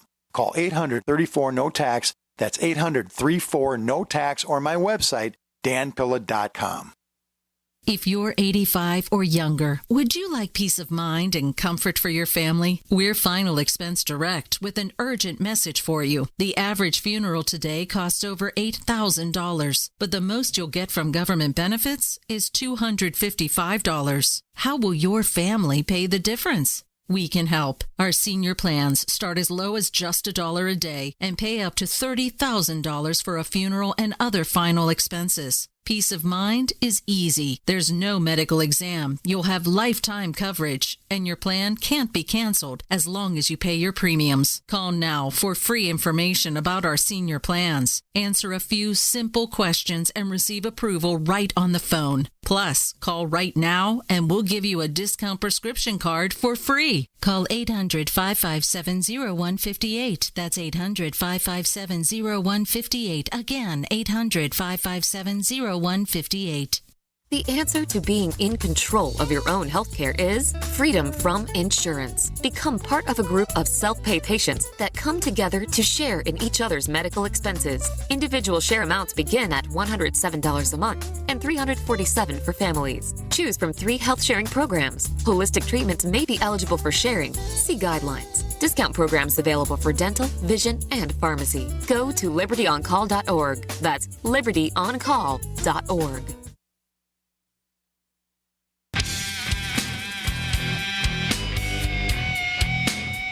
This is Kurt Sotheby, author of UFO Mysteries, and you're listening to the Paracast. So let's continue, folks. Let's look at the fact that you're going to be streaming the MUFON Symposium. And again, there are criticisms there. And of course. Okay. The criticism is not so much that they have a symposium, but you've got speakers there who appear to be poorly vetted, with no reputation for factual accuracy. You have an organization that's putting forth the faith of the member in a means by which they present UFO evidence. And now you've got a bunch of people walking in there about a secret space program. That's what it's all about. Now, I'm not saying don't present information about secret space programs, but if you have an annual symposium and you're bringing people in here and you want to educate them about a phenomenon they should understand, why do you bring a secret space program into it except maybe as a side subject or a secondary subject? And why do you bring speakers who do not have the remotest reputation for any accurate information? Well, again, this is my own opinion. I'm not officially speaking for MUFON, but the case that Jan makes about that is we'll present you this stuff and you can make up your own mind. If you have 10 guys running for president and it doesn't matter what they're saying, if they have made it to the point where they're standing in that room and they've gotten enough recognition that they are qualified to stand in that room, then if you're having an event that is going to discuss the conversation among these groups, then you invite everybody in the room. Again, we're not endorsing anybody's stories or opinions. Some of these people have gotten to the point where enough people have listened to them, whether you think it's ludicrous or you think there's truth to it, that they're welcome to come and state their case. The MUFON Symposium this year is really cool because we're exploring the secret space program from a lot of different angles. The first question that you have to ask is, well, is there a secret space program? Absolutely. I mean, even if it's just a little space plane that goes up and flies around for a year and nobody's telling us what it is, that's a secret space program. So are there bases on Mars? Who knows? We are giving people a magnificent opportunity to explore everything from the most conservative looks on the secret space program all the way to what may be considered the most esoteric and extreme. And we are live streaming it around the world for people to watch and make up their own minds. We're not endorsing anybody's story. We're just saying, okay, these are the people that are in this arena right now, like it or not. It's not our opinion. We're not censors. We're taking this group and we're giving them all a platform and a chance to state their case. And also, what's really cool, a chance for people to ask their questions. When someone speaks before an organization, it imparts a greater level of credibility. And the question is, how far do you go with this presentation? Do you next invite Michael Horn, the American representative for Billy Meyer, and let him present something? What about the people who are running a site that claims that George Adamski's UFO contacts were real when they were exposed 50 years ago? So, okay, well, let's look at this. You've cited two situations that have been largely debunked completely. The jury's still out on some of these guys. Rather, my opinion, okay, whatever. I'm not even going to voice my opinion. But there has been no absolute – unfortunately, a lot of these claims are unprovable, so there can't be debunking or verification. But, these are not people that have largely fallen from grace with provable – distruths. There's a lot of people that think, well, there can't be anything to this story, but there's also people that think, well, like I said, due to the nature of reality, anything's possible, I suppose. So there's nobody up there that has been radically debunked to a point where they would be collectively ridiculed. So again, keep an open mind and have fun. The symposium is about at the end of the day, it's about entertainment, and it's about taking in everything that the topic has to offer, put together a great list of guests. And the idea that some of them are saying things that are pretty extreme, I think that just adds to it. At the end of the day, you don't want to be doing something that's just mundane. We've invited these people to come and step into the controversy, and are they going to be held accountable for the things that they're saying? Are they going to be asked the tough questions? Maybe here more than anywhere. And so we're serving the point, and we're having fun with it, and there's nothing wrong with that. Okay, so your contention here is doesn't matter whether it's true or not. Let's just look at it and see what we learn. But let me ask you a question here. That's not it. A lot of this stuff is unprovable. So it doesn't matter. I'm not saying it doesn't matter if it's true or not. I'm saying that if somebody's out there saying it and they've got enough people listening to them, then fine. Come and say it to us and let us make up our own minds. We're not in the position of saying this person's probably not telling something that's not true. We can't prove it either way. But because we think that, we're going to exclude them, even though they're making more, they're getting more recognition and spreading more material than anyone else in the field. So, we are not the judges of truth. We are the presenters of opinions, sides, and stories. The people out there watching this and taking it in are the judges of their own truth. And we just invite you guys to be that. Come enjoy it, listen to what everybody has to say, and make up your own mind, and be happy that we were able to present such an unbiased presentation without our own opinions about people coming in and shaping it. Okay, so it's designed basically as entertainment to fill seats. Well, that's not what I said. I said it's designed to be, we're taking all sides of this topic, we're bringing it into one place, and we're presenting it in a way that enables everybody else to make up their own minds. And if that happens to be fun and enjoyable, well, shame on us. I think it's good. All right. We can take that either way like that. But the point is it fills seats. It is going to be entertaining, I guess. And the only question I would have here is how the public media will react to it. And I'll give you an example of that. As you know, every year Chris and I go to the International UFO Congress in Fountain Hills, Arizona. That's at one of the Native American casinos near Phoenix. And one year there was a story suggesting it was just a place for UFO abductees to commiserate. Now, that year you had the normal cross-section of UFO opinions, sightings. I think Richard Dolan was talking about UFOs in the national security state, that kind of thing. And there were a few people talking about abductions, such as Kathleen Martin.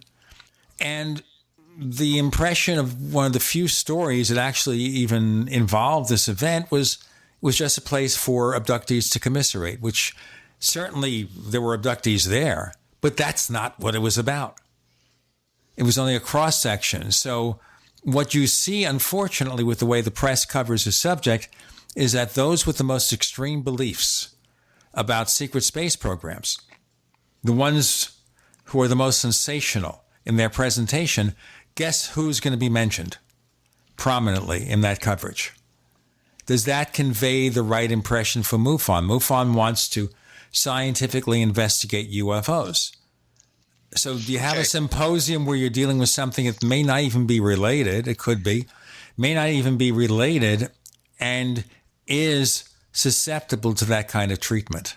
Well, maybe, but at the end of the day, information is dispersed to the public, and what the public gloms onto and the media gloms onto is the responsibility of them.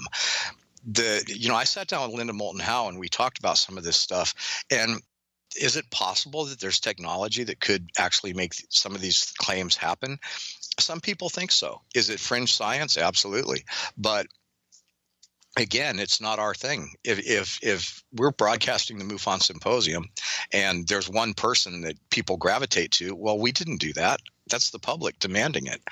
And for us to exclude somebody who's prominent in this subject, rather for any reason, if they're willing to come and put their story on the table for everybody to digest, that we're not censors. So if we say, let's address the secret space program this year, well, who are the top people out there making noise about the secret space program? Okay, those are the ones that are going to come. And the noise they're making, as long as they haven't been proven to be completely, irrelevant, they're going to be on the invite list. And the fact that they have the nerve to stand in front of this organization and say what they have to say, kudos to them. So again, the media is going to choose whatever it wants to choose. If the media wants to say, oh, so-and-so person was at the MUFON Symposium, well, then that's the public choosing what they want to consume. We're giving them a whole buffet, and if they choose to consume something, that's not our fault. Well, all right, but they have to know in advance how people are going to react. Certainly if they have a responsible public information arm, they know that these things can bring certain types of reactions. But I want to ask you in our next segment about Secret Space Program and what you think about it. All right? We have documentary producer Ron James. He's working with MUFON in connection with a video channel. But again, he will point out he's not an official spokesperson for the organization. More to come with Gene and Ron. You're in the Paracast.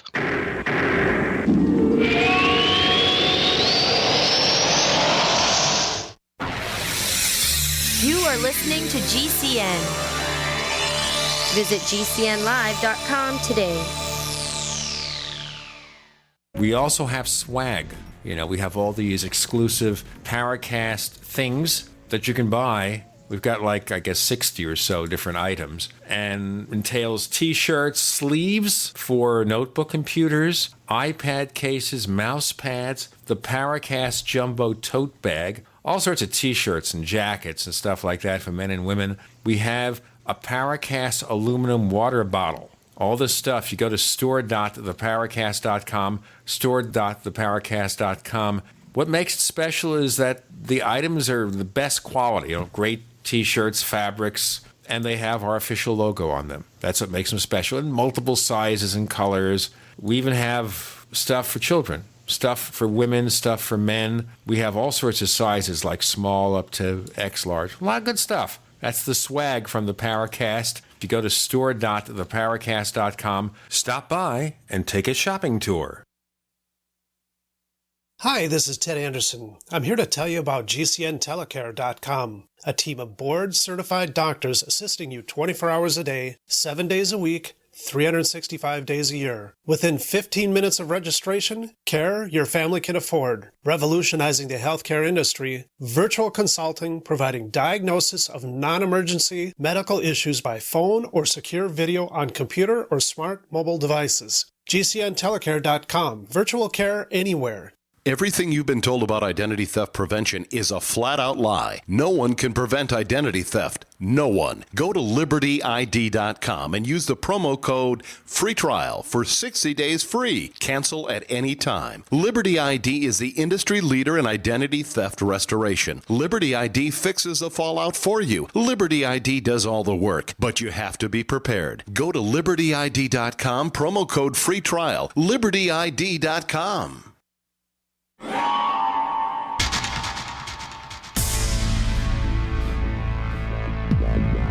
Welcome back to the Paracast, the gold standard of paranormal radio. And now, here's Gene Steinberg.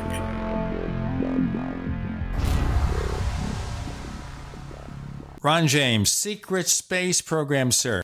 All right, let's look at secret space programs. Obviously, we know about spy satellites. So that's a secret space program. They launch spy satellites. any country capable of some kind of space flight launches spy satellites. Russia does. China does. India? Do they do it also? Whatever. We know that's normal. But secret space program in this connection, when we get involved in our field, implies more. What's your impression?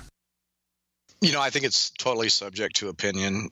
I've looked at this a lot, and there's very few things in the field in the ET phenomenon that I will say I think are probable fact, and there's pretty much nothing that I will say is absolute fact from a journalistic standpoint. So when we talk about the secret space program, there is evidence that there was designs on the drawing board for spacefaring craft back as early as after Apollo, during Apollo. It's possible. We know that we have some sort of secret stuff going on in space. Now, is it possible that we have bases on the moon and even Mars, and that we have an inner solar system fleet of space-capable ships? I suppose it's possible. I haven't seen anything that proves it to me. Some of the claims beyond that start to get a little far-fetched. I don't even venture to state that it might be possible. But again, I can't have a solid opinion. The idea is certainly we know that there's a secret space program. And the idea that we may have some ships up there, I would sign on to that being possible, but I won't say, yeah, I believe it. So, that's kind of my opinion about it. So you don't see any evidence at this point that anything more elaborate's going on? Well, there doesn't really seem to be a lot of evidence. I've talked to a lot of people about it. There's a lot of speculation. There's a lot of stories, but, there doesn't seem to be any kind of solid. There's a lot better evidence for other aspects of this phenomenon than there is for extreme deployments of the secret space program. Well, and look at that. Is that an important enough subject then to devote the entire MUFON symposium to? I was thinking, you want to do it, bring on a few people prominent in the area, get a pro or con opinion. But why then, if there's not much evidence of anything more than the spy satellites that you'd expect, that we even have a symposium devoted to it? Because it's the buzzword in the field. And the fact of the matter is that, again, our opinion is not what's relevant here. Whether or not I believe in any level of a secret space program does not weigh my decision to investigate it as much as how much of a conversation topic it is in the field that we're in. If a lot of people were talking about whether or not there were buildings on Mars, then we'd probably be looking at devoting a big segment of an event to, is there buildings on Mars? So then we bring Richard Hoagland or something. If Richard Hoagland has things to say, and some people listen to him. So in the interest of keeping the debate neutral and lively and presenting all sides fairly, anybody who is relevant in the field and has not been largely discredited would be on the potential guest list. And again, I'm not speaking for MUFON. This is just my own personal opinion. When I do my media and my shows, if you watch Bigger Questions, I've interviewed a lot of people that I don't necessarily believe everything they say, but I give them their platform and I let my viewers decide. So again, I think that's the best approach. And if the secret space program is the buzzword in the field of study of the ET phenomenon, then there's nothing wrong with theming the symposium. Every year, the symposium has a different theme, and it's usually based on what's relevant at the time, and that's just good. So this is the buzz. This is the word. Use this as a means to bring people in who might be interested in the subject. It's a tool then. It seems like just trying to find the little plays on words. A lot of people are talking about the secret space program. There's a lot of speculation about it. There's a lot of different opinions about it. And there's a lot of people coming out with things to say, more so than any other element of the study right now. So yeah, it's not a tool. It is organization doing its job to bring light to the most talked about elements of the field. If you look at some of our other guests, we've got Gary McKinnon. He's coming in from Skype. This is a big deal. This is a guy that says he found stuff on the NASA computers, and the government got mad enough at him to really put him in the hot seat. So he doesn't make these kind of appearances. This is groundbreaking. He's going to come tell his story. Whether you want to believe it or not is irrelevant to the fact that we're presenting him to you. You get to choose. We're just enabling you to view the information. We've got insiders that are going to talk about technology that is real. We've got people that are going to talk about how the technology to create warp drives and travel to the stars is feasible. We've got scientific minds, we've got the speculative minds, and we've got people telling us of wild journeys. It's a great combination of people. It's a fun event. I think it's just designed to really enlighten anybody who wants to watch it. What you choose to believe is your decision, but it's going to be fun, and it's going to be MUFON bringing a good collection of views from all standpoints to the public, and there's nothing wrong with that. It's actually admirable. Secret space program. Well, there you have it. If you're interested, go take a look and see what you think about it. What do you think of a secret space program? Well, it gets back to the same thing again. Obviously, there are spies going on. Obviously, there are efforts to test technologies, and we accept that's going on. I do think, though, that worries me, this is the thing that really worries me about the space program, is that after the original moonshots, we kind of gave up on everything. I mean, if you look at even the science fiction projections from the 70s and 60s, like 2001, we figured there would be a steady level of advancements in space travel, and we get to Mars, and we get to Saturn, and we get further, but it all stopped after the last moon landing other than the space shuttle. See, and there's a lot of people that think that's a little too convenient. So you can say it all stopped, but the people that are talking about, I believe there's a secret space program, I believe there's a breakaway civilization, they point to that and they say it's kind of odd that at the same time we probably had the ability to design and deploy spacefaring craft. It never happened. We had plans to put a base on the moon. It never happened. We had tons of money disappear into black budgets and nobody knows where it went, but none of these things ever happened. I just have an open mind. And again, I'm aware of the flexible nature of reality enough to know that anything could be true, and maybe it is somewhere in some version of our electric universe. So it's just hard to wrap your head around the possibilities and be open-minded enough to acknowledge them. It's easier to just point fingers at people and go, well, what he says makes sense, what he says isn't true, and be in this state of judgment all the time.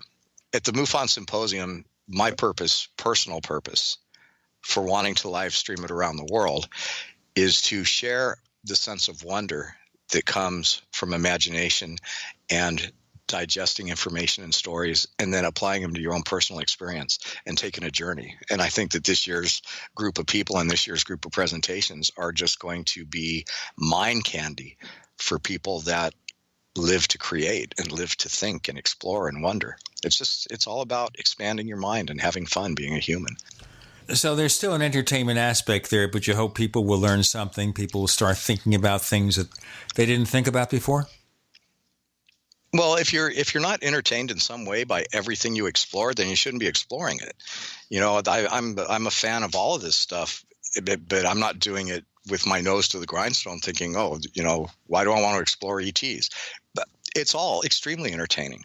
The whole idea of exploring the unexplained is extremely entertaining. There's nothing wrong with that. It's a great way to spend your time. It's a much better way to spend your time than watching, toilet paper commercials on TV. So if you are entertained by exploring the meaning of our existence, then you're probably a pretty happy person. Okay, so let's go to the next step here. Certainly you're involved in presenting lots and lots of public information about strange things that are going on. So looking at MUFON or any organization, are we now just going to present the ET fact in showing people what's going on, or do we try to focus on something that's going to appeal to mainstream scientists and say, we've got this weird phenomenon, maybe it's spaceships, maybe it's not, it deserves further explanation, it's not going to be just a few thousand believers. We got more to come with Ron James, documentary producer. I'm Gene Steinberg. Chris O'Brien's on special assignment. You're in the Paracast.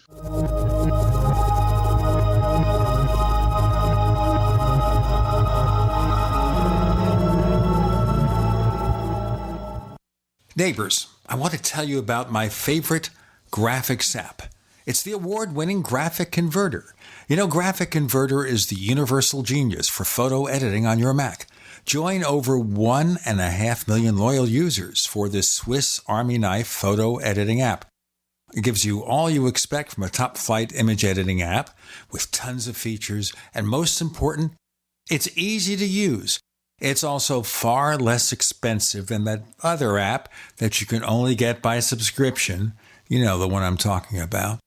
What's more, you can get 20% off with your order right now. So write this down to learn about Graphic Converter. Go to www.lemkesoft.de/Gene.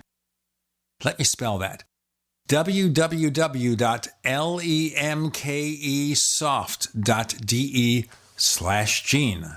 Are you happy washing your hands with harsh chemicals? Are you happy doing laundry with detergents? Are you happy paying high prices? Find your happiness with Pure Soap.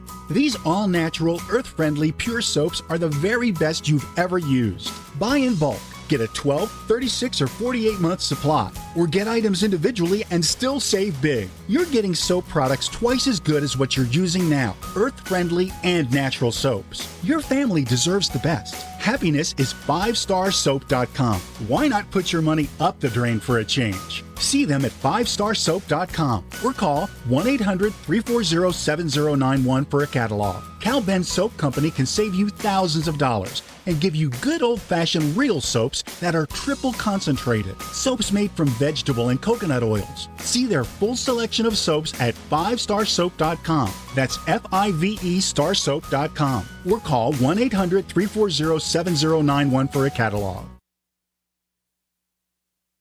Everything you've been told about identity theft prevention is a flat-out lie. No one can prevent identity theft. No one. Go to libertyid.com and use the promo code FREETRIAL for 60 days free. Cancel at any time. Liberty ID is the industry leader in identity theft restoration. Liberty ID fixes the fallout for you. Liberty ID does all the work, but you have to be prepared. Go to libertyid.com, promo code FREETRIAL. libertyid.com. Attention business owners and independent contractors. This is a money-saving message from Tax Mediation Services. If your business owes $20,000 or more in taxes, we can help you today, right now. Listen, dealing with the IRS is no picnic. It's an intimidating and extremely stressful process, and you don't want to go it alone. Our attorneys know every law, every tax break, and every possible opportunity to help you resolve and reduce your tax debt. And if you owe more than $20,000, you may be at the top of their hit list. So don't take your tax debt lightly, because it will not go away on its own. The IRS can seize your bank accounts, your home, and even shut down your business. Call our tax experts today at 1-800-765-9681 and let us deal with the IRS while you focus on your business. That's 1-800-765-9681. Again, that's 800-765-9681. Looking for that edge during those intimate moments? We see many ads for enhancement, but the side effects include death. At GCN Team, we should change the Healthy Body, Brain, and Heart Pack to the Healthy Libido Pack. The brain and heart are not the only organs that require a healthy vascular system. For proper blood flow at the right moment, go to GCNteam.com or call 877-878-4203. That's 877-878-4203. That's 877-878-4203. We'd like to hear from you. If you have a comment or question about the Paracast, send it to news@theparacast.com. That's news@theparacast.com. And don't forget to visit our famous Paracast community forums at forum.theparacast.com. All right. Before we go on to his response about can we get more mainstream science involved, Ron James, a reminder that we have a second radio show after the Paracast, and you can only hear it if you're a member of Paracast Plus. Go to plus.theparacast.com, plus.theparacast.com. We offer a commercial-free version of this show, free of the 41 minutes of network ads, better quality audio, and lots more. Plus.theparacast.com. We also have, by the way, a new YouTube channel, the official Paracast channel on YouTube, slowly populating it with content. So the point I was making, Ron James, is that we're looking here, how do we take all this stuff that's going on and make more of mainstream science pay attention? Well, let's look at the history of science. There is nothing that received scientific validation in the modern world that was not once thought to be completely ludicrous. So we have a funnel system that runs science. It's a big open funnel. A bunch of stuff gets dumped in, and down at the bottom, what science is willing to accept comes out. Now, if you're not entertaining the stuff that goes into the funnel, you can't get to the facts. If the people that we're talking about the world being round and revolving around the sun were not saying something that was completely outrageous, then science wouldn't have been able to get to the bottom of it and say, well, wait a minute, that's true. Every single scientific validation since the age of science came from a ludicrous claim. Evolution. I mean, I could just go on and on. So right now, the fact that we're serving the entire funnel from the information in to the information out is not a conflict of interest. You cannot have the scientific information without dumping everything into the hopper. So to say that you're not serving science by serving speculation is just not correct. We're serving science by serving speculation because I'm not saying that, though. I'm not saying that. I'm saying how do you take this towards science? Because we know a lot of times it's difficult to move giant ships. So how do you get more interest? There have been scattered levels of scientific interest in the subject over the years. Certainly, Dr. J. Allen Hynek, a traditional scientist and astronomer, ended up being very seriously interested in the subject and accepting a very wide range of belief. But he had to accept the evidence, and he had to be in a position to see the evidence. And for the most part, at the beginning, he thought it was something that could be explained away. Let's think about this for a second. There's an illusion that science isn't addressing the ET issue. But if you were the guardians of this information, the managers of the information, wouldn't you be taking the best scientists and skirting them off into your clandestine program? And they'd be the ones studying the information while the mainstream guys are all saying, oh, yeah, there's nothing to that. We're not studying that. We don't want to study that. You keep the ridicule factor in place. But I guarantee you the best minds in science on this planet are currently engaged in this issue. We just don't know about it. Okay, so the government's doing that. Whatever organization, I don't necessarily believe that it's the government like the president. I think that at some point, it was decided that certain information about our existence on this planet would be sequestered from the population and that there would be an organization with very little accountability in place to manage the information. If you look at human nature and how things work, that's not a stretch. So to say that there's somebody sitting at the CIA that knows all this stuff, I think it's way deeper than that. I'm not going to say, I believe in MJ-12 or any of those things, although I think that something like that is quite possible. But what I am saying is that if there is a phenomenon that needs to be studied, whatever it is, and it needs to be kept from the public attention, there is no shortage of scientific minds that the people that are guarding this information can tap. And once they tap them, they are no longer speaking publicly about what they're doing. So this idea that there's no scientific exploration of this phenomenon is, I think, naive. I think that there's plenty of scientific explanation of many phenomenons going on, including psychic, including the interdimensional, including the ET phenomenon. I think it's probably one of the biggest fields in science, but the people doing it are not talking. Okay, so there is some group within the government, Major Keogh called it the silence group. But there are people within the government seriously investigating these things, and they will call upon whatever scientific resources they need. And when Donald Rumsfeld, a day before 9/11, talked about a couple of $1 trillion not being available or missing, it's going somewhere. They're not spending, as they say in the movie Independence Day, $750 for toilet seats. That's a lot of money. And if you want to say, could you build a ship that could be like a submarine in space? We have technology. We could do that right now. It's a simple propulsion system, an airtight body, a way of regenerating oxygen supplies. That we could have built that in the 60s. I'm not saying that for sure because I'm not a scientist, but I believe that it could have been done. And so I'm not saying it was done, but I'm just saying that the idea that science isn't studying this field, I think, is completely off. I think that science is studying this field greatly. We just don't know about it. Now, when you go back to the early 50s and the early sightings, one of the things we've talked about in recent episodes of the Paracast is the possibility of government intervention, and that some of the things that happened that were strange were really test aircraft. Nick Redfern's talking about the body snatchers in the desert, that Roswell was a result of a failed experiment, human experimentation where people died because we had people there in the government who didn't care how people were impacted. So there's possibility here that there was some sort of government involvement, especially in the early years of the UFO field, and possibly ongoing that maybe a certain percentage of some of the key UFO events were not spaceships or paranormal events, but something that belongs to us. What do you think?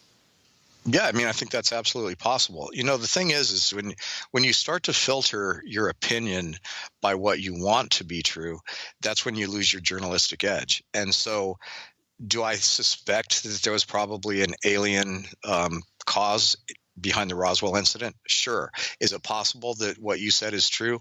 Absolutely sure. There's no definitive evidence either way. And so to state an opinion based on the fact that it's largely unprovable either way at this point, and really glom onto that opinion, that's not the responsibility of a journalist or a presenter. That's the responsibility of a researcher or somebody who wants to come out in favor of an opinion. But I'm not that person. Okay, as a matter of fact, you're probably saying nothing dissimilar to what Kevin Randall said in looking at Roswell for the book Roswell in the 21st Century, that he's no longer certain, as he was at one time, about the cause of Roswell. Something happened, but the evidence or possible evidence that alien bodies were seen can't be confirmed. He doesn't see something pointing necessarily to a spaceship, though it could be. That, if anything, he's less certain of the Roswell evidence now than before. Not that nothing happened, but that something happened, but I don't know what it is. And maybe at this point it is unknowable unless something happened really strange and it's been kept under the wraps of secrecy all these years. We got more to come, a couple of more segments with Ron James, documentary producer. I'm Gene Steinberg. You're in the Paracast.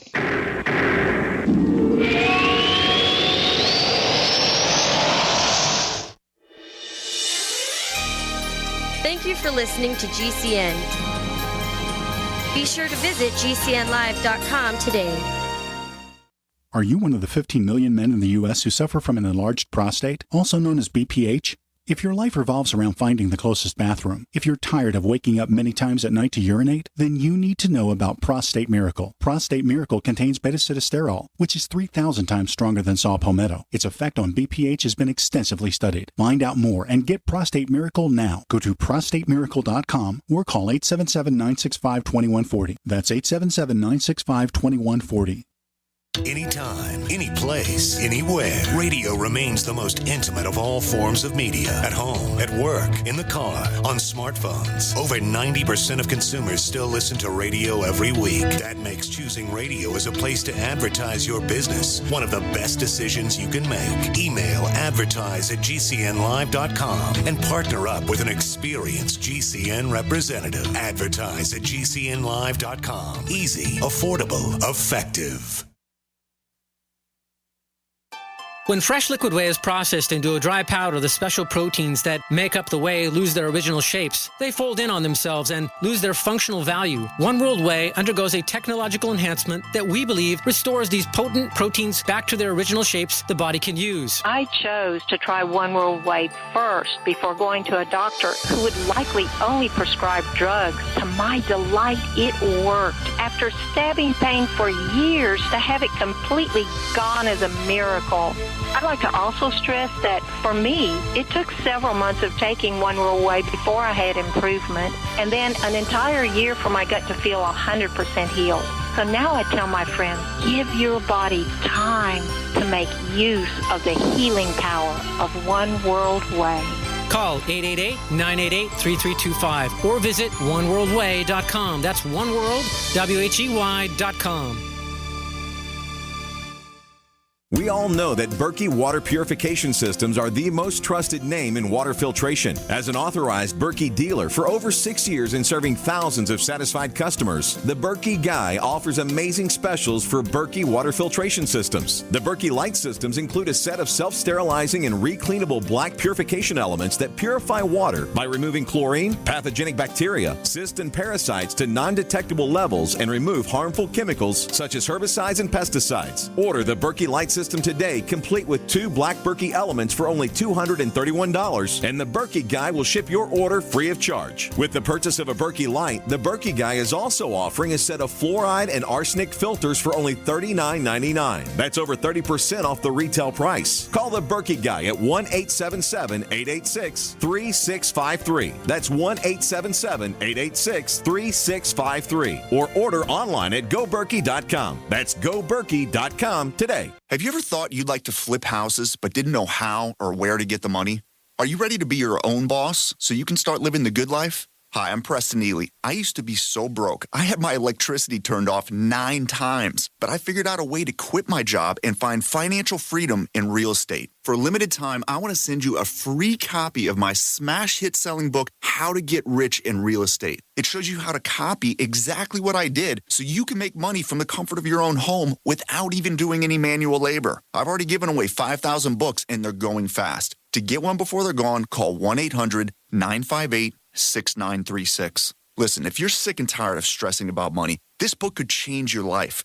It's short, fun to read, easy to understand, and awesome. To find out how to get your free book while supplies last, call 1-800-958-6936. Call 1-800-958-6936. 1-800-958-6936.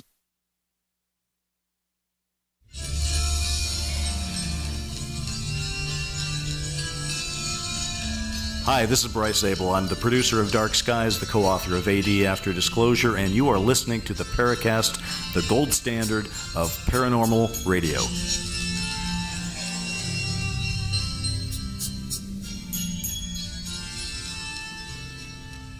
In fact, Ron James, there was a book out a couple of years back from James Carrion, former international director of MUFON, as a matter of fact. And he was with them when Robert Bigelow, for a time, was contributing money towards investigation. I'm not going to get into that whole thing. Didn't work out so well. He wrote a book called The Rosetta Deception, that the ghost rockets of World War II and thereafter were really designed to spook the Russians. There was no spaceships or paranormal phenomenon there. It was all fake news. So you see the point I'm raising here? Sure.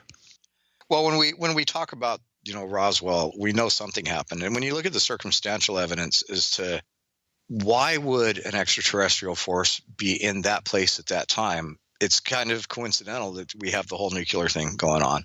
And so some of the circumstantial evidence kind of weighs in favor of there being an extraterrestrial presence, but you could also say, well, no, it was Russian spies. So who knows?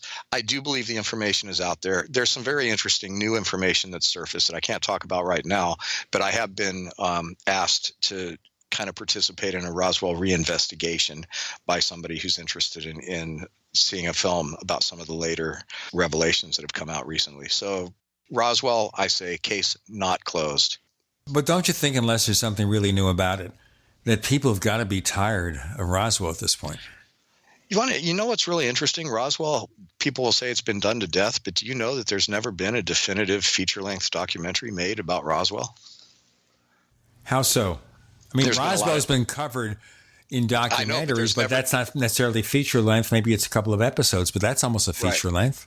Yeah, there's never been an actual documentary film about Roswell. It's all been TV segments, short pieces, but there's never been, and nobody's ever tied it together with everything that's out there right now. There's some information about where Ramey went right after the incident that has surfaced, and there's just a lot of things that are happening that keep the story alive. So, I don't know where it goes, but I know that there's some new information that is it's very interesting. I'll just say that. Are you aware of the nature of the information or just in general? No, I'm completely aware of it. I just can't talk about it right now. Let's just hope it's nothing like the Roswell slides or not the Roswell slides? I'm not even going there. There's going to be no live stream revelation. I am not in possession of a smoking gun. I am not making any claims. I'm just saying that there's some very interesting information that really adds to the circumstantial evidence that something really extreme happened, and that we're investigating it further, and that it's going to be part of one of my next pieces of work. So no, I'm not trying to build unreal expectations or make claims. Is there a time frame for completing this project? It's still on the drawing boards right now. So with everything I do, because, I don't just make films every once in a while, I also produce an ongoing show. In fact, I do 9 different original shows. So I'm very busy. So I can't say, oh yeah, it's coming out in July of 2017 or whatever. As momentum builds for it, and as I become more and more excited about seeing some of this information pan out, it will move closer to the front burner of Ron's media machine. Can we relate what happened at Roswell to the UFO mystery of today? I don't really understand what you mean by that. I mean, for example here, if there's a culture? genuine event Yes. at Roswell, unexplained, that would be therefore part of the ongoing UFO phenomenon. Well, I think or something else. Yeah, I think that kind of goes without saying. When you say, to the UFO thing today, there's a legend or a mythos, if you want to call it that. There's a culture. There's a widespread perception. So there's a lot of different aspects to what you could call the UFO phenomenon today. I can tell you right now that what a lot of people that are hardcore in the field are not really aware of is that this is the biggest topic circulating through pop culture. This is no longer a few guys, like 4,000 people in MUFON or a few people that attend a conference. History Channel did Alien Con and 12,000 people showed up. I'm involved in another conference that's going to be stadium size, and it's going, these things are going to be huge. The biggest shows on television of this genre are the ET shows. Ancient Aliens is garnering more views than ever. The millennials and the younger generation coming up are addressing this issue in a completely different manner than we did. They are completely convinced, take it as a given, that there's life in outer space. Nobody's arguing that anymore. Even our science is saying, yeah, there's got to be life out there. A while back, science was saying, we're probably alone. So this whole next generation of humans is growing up aware. They might now all have different opinions and different viewpoints as to what that life is and what its interaction with planet Earth is, but there's very few kids out there now that are coming up that are going to say, "Oh yeah, there's no aliens. That's tinfoil hat stuff." They all know it, and they all understand it on an intuitive level. And if you listen to enough people, heck, they could be hybrids themselves. So it's what we're seeing is that this traditional ufology, as we call it, is being outstripped by a more mainstream recognition, and there is no ridicule factor going on right now among the kids that are talking about these topics. And there's a lot of young kids that are really excited about this stuff, and even more cross-culturally, it's a huge issue. For people that think that the study of the ET field is limited to certain nationalities and certain cultures. It's not. It's worldwide. And it doesn't matter what color you are, what religion you are, there's an interest in it. So we have a whole new generation coming up where the existence of life in outer space is a given. The existence, the fact that we have probably not been told the truth by the people that possess it is a given. And the fact that sooner or later we're going to find out the answer is a given. And so there's almost this level of patience at this point because we already know. We don't have the details, but we already know. And that is more prevalent in the younger generations than it is in our generation, and that's what we're facing. In 20 years, we're going to have a world where it's a given that there's life in outer space. And in 20 years, we're probably going to have proof that there's life in outer space. We might have it in 20 months with Kepler. So the field of ufology, as we have traditionally looked at it, is going to evolve to the point where it is no longer a field. It's a part of life as a human being. And that's where we're headed. And so that's why I just have to laugh at all this infighting that happens in this field with, oh, well, I believe, aliens are killing cows. No, it can't be that. It's something else. It's like, chill out, people. That's not the point. The point is there's something going on. We're going to find out what it is. And our next generation, our children already know on an intuitive level that we are part of a galactic family. And why they know that is open to speculation. Let me ask you a question then. And I've talked to my son, who's 31, so maybe he's a bit too old. And he's read some UFO books, and he's aware of what I do, and he's gone to UFO conventions with me. But when you go to a place like the International UFO Congress, and you look at the people attending, and they're all mostly over 50. Yeah. Oldsters. And then we have this young interest. And you look at this, and you look at all these UFO events, and I bet the same thing is going to be true about the MUFON Symposium, though possibly the secret space program will get some younger people. You wonder here, 150,000 people will certainly go to a Comic-Con in San Diego, but we can't get 1,000 people, if we're lucky, to come to a UFO conference, except maybe Contact in the Desert or something like that. And maybe in our final segment, let's look at that and that interest. So if there is an innate interest among millennials that some fascinating things are out there, life is out there, maybe it relates to UFOs, maybe it doesn't, but certainly a lot of fascinating things may come out in the years ahead. And we can talk briefly about disclosure. But whatever, the key here is, how does the UFO field attract them? How do they, or do we just die off, which will be less time for me than for you, Ron? We just die off, let the next generation take over, and they'll figure it out for themselves. We've got Ron James going to be around for a few years. Gene Steinberg going to be around maybe for a few less years. You're in the Paracast.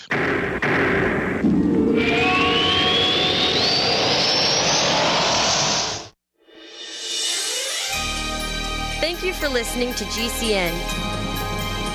Be sure to visit GCNlive.com today. You know you're being lied to about space. The MUFON 2017 Symposium gives you the tools to discern. Our speaker lineup and the things they share will blow you away. Is there a secret space program? Find out from aerospace insiders like Bill Tompkins and Robert Wood. What did Gary McKinnon find on NASA computers? Is warp drive for real? James Woodward knows. Do we have our own fleet of spaceships? Corey Good says yes. He's live and in person. It all happens Friday through Sunday, July 21st through the 23rd at the JW Marriott in Las Vegas, Nevada. Seats are still available, but only a few. If you can't attend, buy the live stream. It includes a year of MUFON television. This is MUFON's most intense symposium ever. Join us there or on the stream, but don't miss it. What is the secret space program? Let's investigate. Go to MUFONsymposium.com.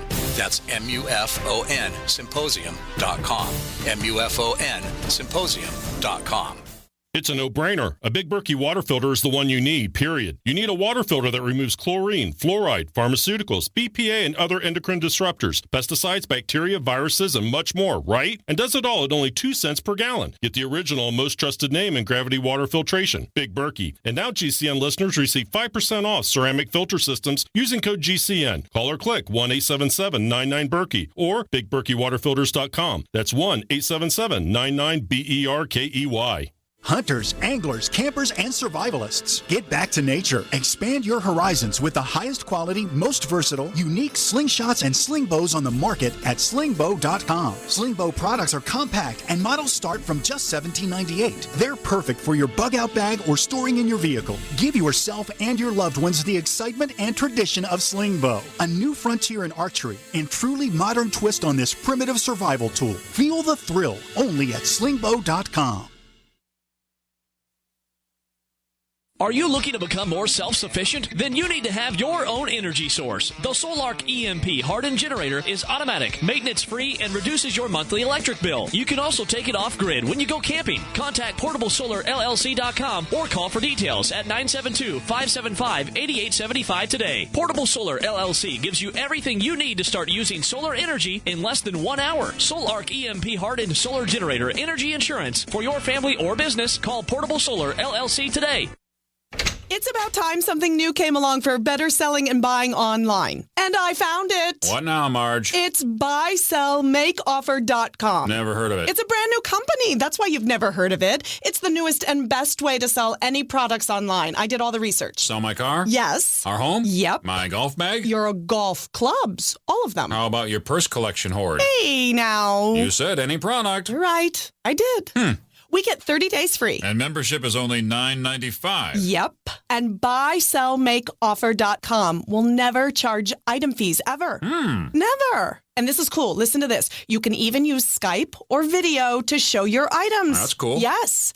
All we have to do is go to the website, sign up, and then load our stuff to sell. I love this site. Buysellmakeoffer.com. Buysellmakeoffer.com. You got it? Buysellmakeoffer.com. Buysellmakeoffer.com. Better selling, better buying. Maybe not today, maybe not tomorrow, but soon you'll need a plan and place to survive. Forget bunkers. You're not a live underground gopher. You need survivalist camps, the ultimate fully functional, off-the-grid mobile survival bug-out house that's well-equipped and custom-built to outlast any other RV or trailer. Bold statement? You bet. See them now at survivalistcamps.com. That's survivalistcamps.com. Trust your family's survival to survivalistcamps.com.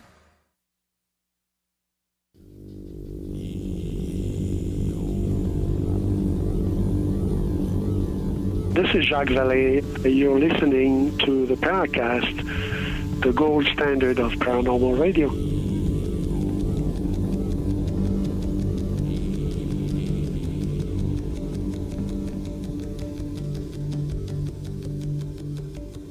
I'm fatalistic, ladies and gentlemen, because we had that auto accident on the 19th of June where the car was demolished, and because of a very safe car and because of seatbelts and airbags that worked, unlike Takata airbags, I'm still here, a little bruised inside, but I'm still here. Okay, so the point being here is, does this more encompassing approach taken by MUFON do it? What do we do to get these kids to look at what we're doing and get interested, or just make it their own? Well, the thing is that this old paradigm is not attractive to them because they don't operate within it. And it's not just in this field. Anytime you're trying to sell the next generation the way you did it in your generation, you're going to fall flat on your face. The kids that are growing up now, for one thing, they're not questioning the ET thing. They know it. And with that comes an innate sense of patience. They're not demanding the truth because they know sooner or later they're going to get the truth. It's a whole different mindset. If they want the information, they don't have to go to a conference. They just have to go to their phone. Everything's there. So the idea that you're going to get a bunch of people to come to this, pop culture conferences like Comic-Con attract people because the kids get to come and interact with their stars and their worlds and their pop culture entertainment. And that's why you can get that many people at an event like that. This is a different field. This is a specialized field. You know, there's a lot of really important stuff out there that does not attract tens of thousands of people to a public forum. And so, you know, you cite Comic-Con as an example, sure, but it has a pop culture element. The ET field isn't like that. This addresses existence. When you already know innately and you've already seen enough evidence and you already know that you're not being told the truth and you pretty much know that there's nothing you can do about it until somebody decides to tell you the truth, with that comes a patient resignation. And when I say resignation, I don't mean disinterest. I mean, okay, we know it already. By the time you tell us, we're going to know it already. By the time it becomes relevant to us in our daily lives, we're certainly going to know it. So we're moving on. We're interested in the topic, but we know it. It's like you can spend your whole life trying to prove that if you cook escargot a certain way, it's going to taste really great. But once you taste escargot in a certain way and it tasted really great, then you're not obsessed with it anymore. So when you're crying out for proof and you're part of that movement, demanding and wanting to know and investigating and trying to figure it out, and that's been your passion for your whole life, well, what you don't realize is that your work has created an environment where you've made your case. You've made your case to the next generation and they get it. Now they're just like, okay, we get it. We understand. It's a whole different mindset. And when the truth, the mindset of our kids, and the evolution of human consciousness all comes together, there is going to be nobody in that generation that goes, what do you mean there's aliens? I had no idea. They're all going to be like, yeah, We've been waiting for you to tell us. And again, when it becomes relevant to their lives in such a way that, hey, we can join the intergalactic space fleet and go do trade programs on other planets, that's when it'll be front and center. So then there will be no formal disclosure. It's just going to be these kids will take the oncoming events as they get older, embrace them, and be aware of what's going on. I can't say for sure. I've worked very closely with Steve Bassett. He's one of my best friends. I believe wholeheartedly in the work that he's doing because I think that it absolutely has to be done.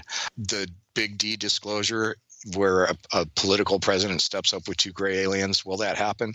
I don't know. Some kind of disclosure is obviously going to happen. We've been getting the slow drip of disclosure, but at the end of the day, anybody who's paying any attention to this subject knows what's going on, at least to a reasonable level, and then they take their intuitive sense and they see what resonates for them, and that's where they derive their standpoint. There is no shortage of information. Nobody is being denied the truth at this point in time, and anybody who's really interested can go out and get it. In my opinion, disclosure's already happened. The rest is details. And that's how I finished up my last documentary, The Disclosure Dialogues. Do we need the body politic to come and admit it?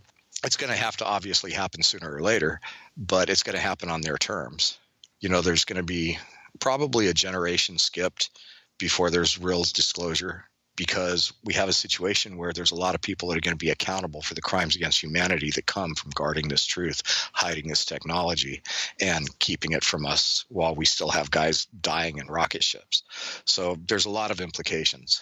Okay, so you're saying there is evidence by whatever agencies are responsible that we have advanced technology.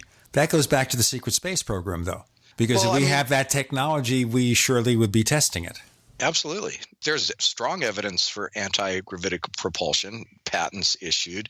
There's strong evidence for vast underground tunnels, tunnel boring machines, nuclear-powered tunnel boring machines that were patented, designed, and supposedly never deployed. Like I said, it's a soup of stuff. The possibilities are endless. But when we talk about the next generation and the kids coming up, I'm just saying that I believe that they know intuitively that the secret will be revealed when it's time to be revealed. They know that there is a secret, and that's why you don't see this rabid approach to the topic coming out the way we did it, because we were directly lied to and we were directly deceived. We were there looking at something, being told it didn't happen. That had a different effect on the people that are in this field today than it has on people that are going to enter this field. And if you look at YouTube, you're going to see there's a lot of young people that are talking about this stuff. So it's not like it's people have lost interest. They're just talking about it their way. Kudos to them, because they're the ones that are going to usher the proof of this information into the fate of humanity. Okay, so Stephen Bassett can go back and get a life. That's funny. Stephen Bassett has actually crashed on my couch right now. He just waved. No, because the work that Steve's done has been vitally important. Do you realize that if you look at just what PRG accomplished up until the election, hundreds of articles published about Hillary and the ET connection, no matter what the results of that are, it is important work that primed the pumps for what's going on. Steve still hasn't given up on disclosure. And the idea that maybe if we can't get the president we have right now to do it, there's some possibilities for disclosure by foreign governments. Don't give up on Big D disclosure, because it could happen, especially if the hand is forced by the invisible powers. At the end of the day, the existence of extraterrestrials may become so obvious that if we don't cop to something, it's just going to get left in the exhaust. That's predicated on the belief that this is an ET phenomenon and not something really, really far stranger than that. Ron James, would you tell our listeners, please, if they want to know more about the work you're doing, about your different film projects, where do they go to check you out?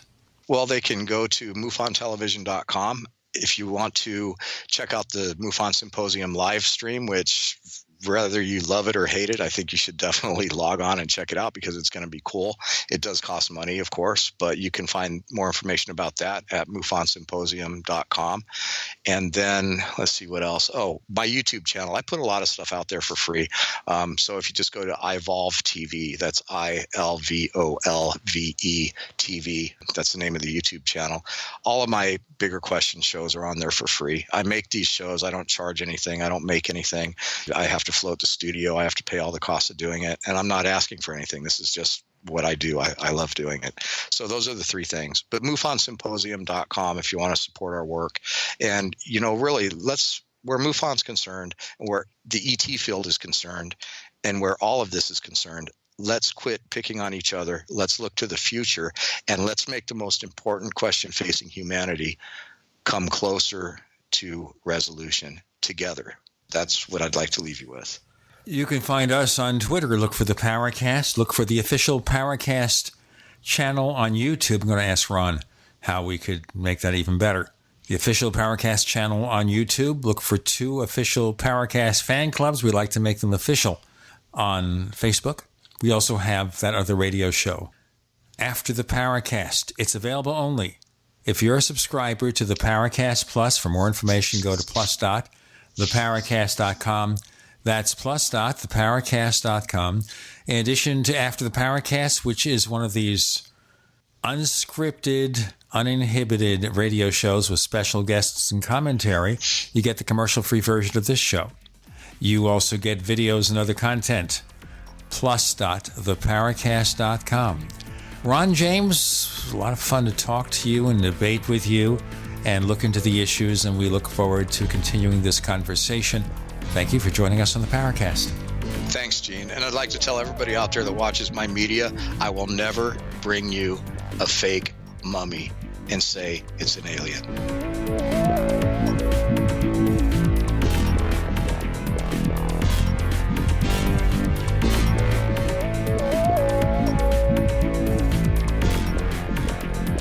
The Paracast, featuring Gene Steinberg and Christopher O'Brien, is a copyrighted presentation of Making the Impossible Incorporated. Tune in next week for a new adventure in The Paracast.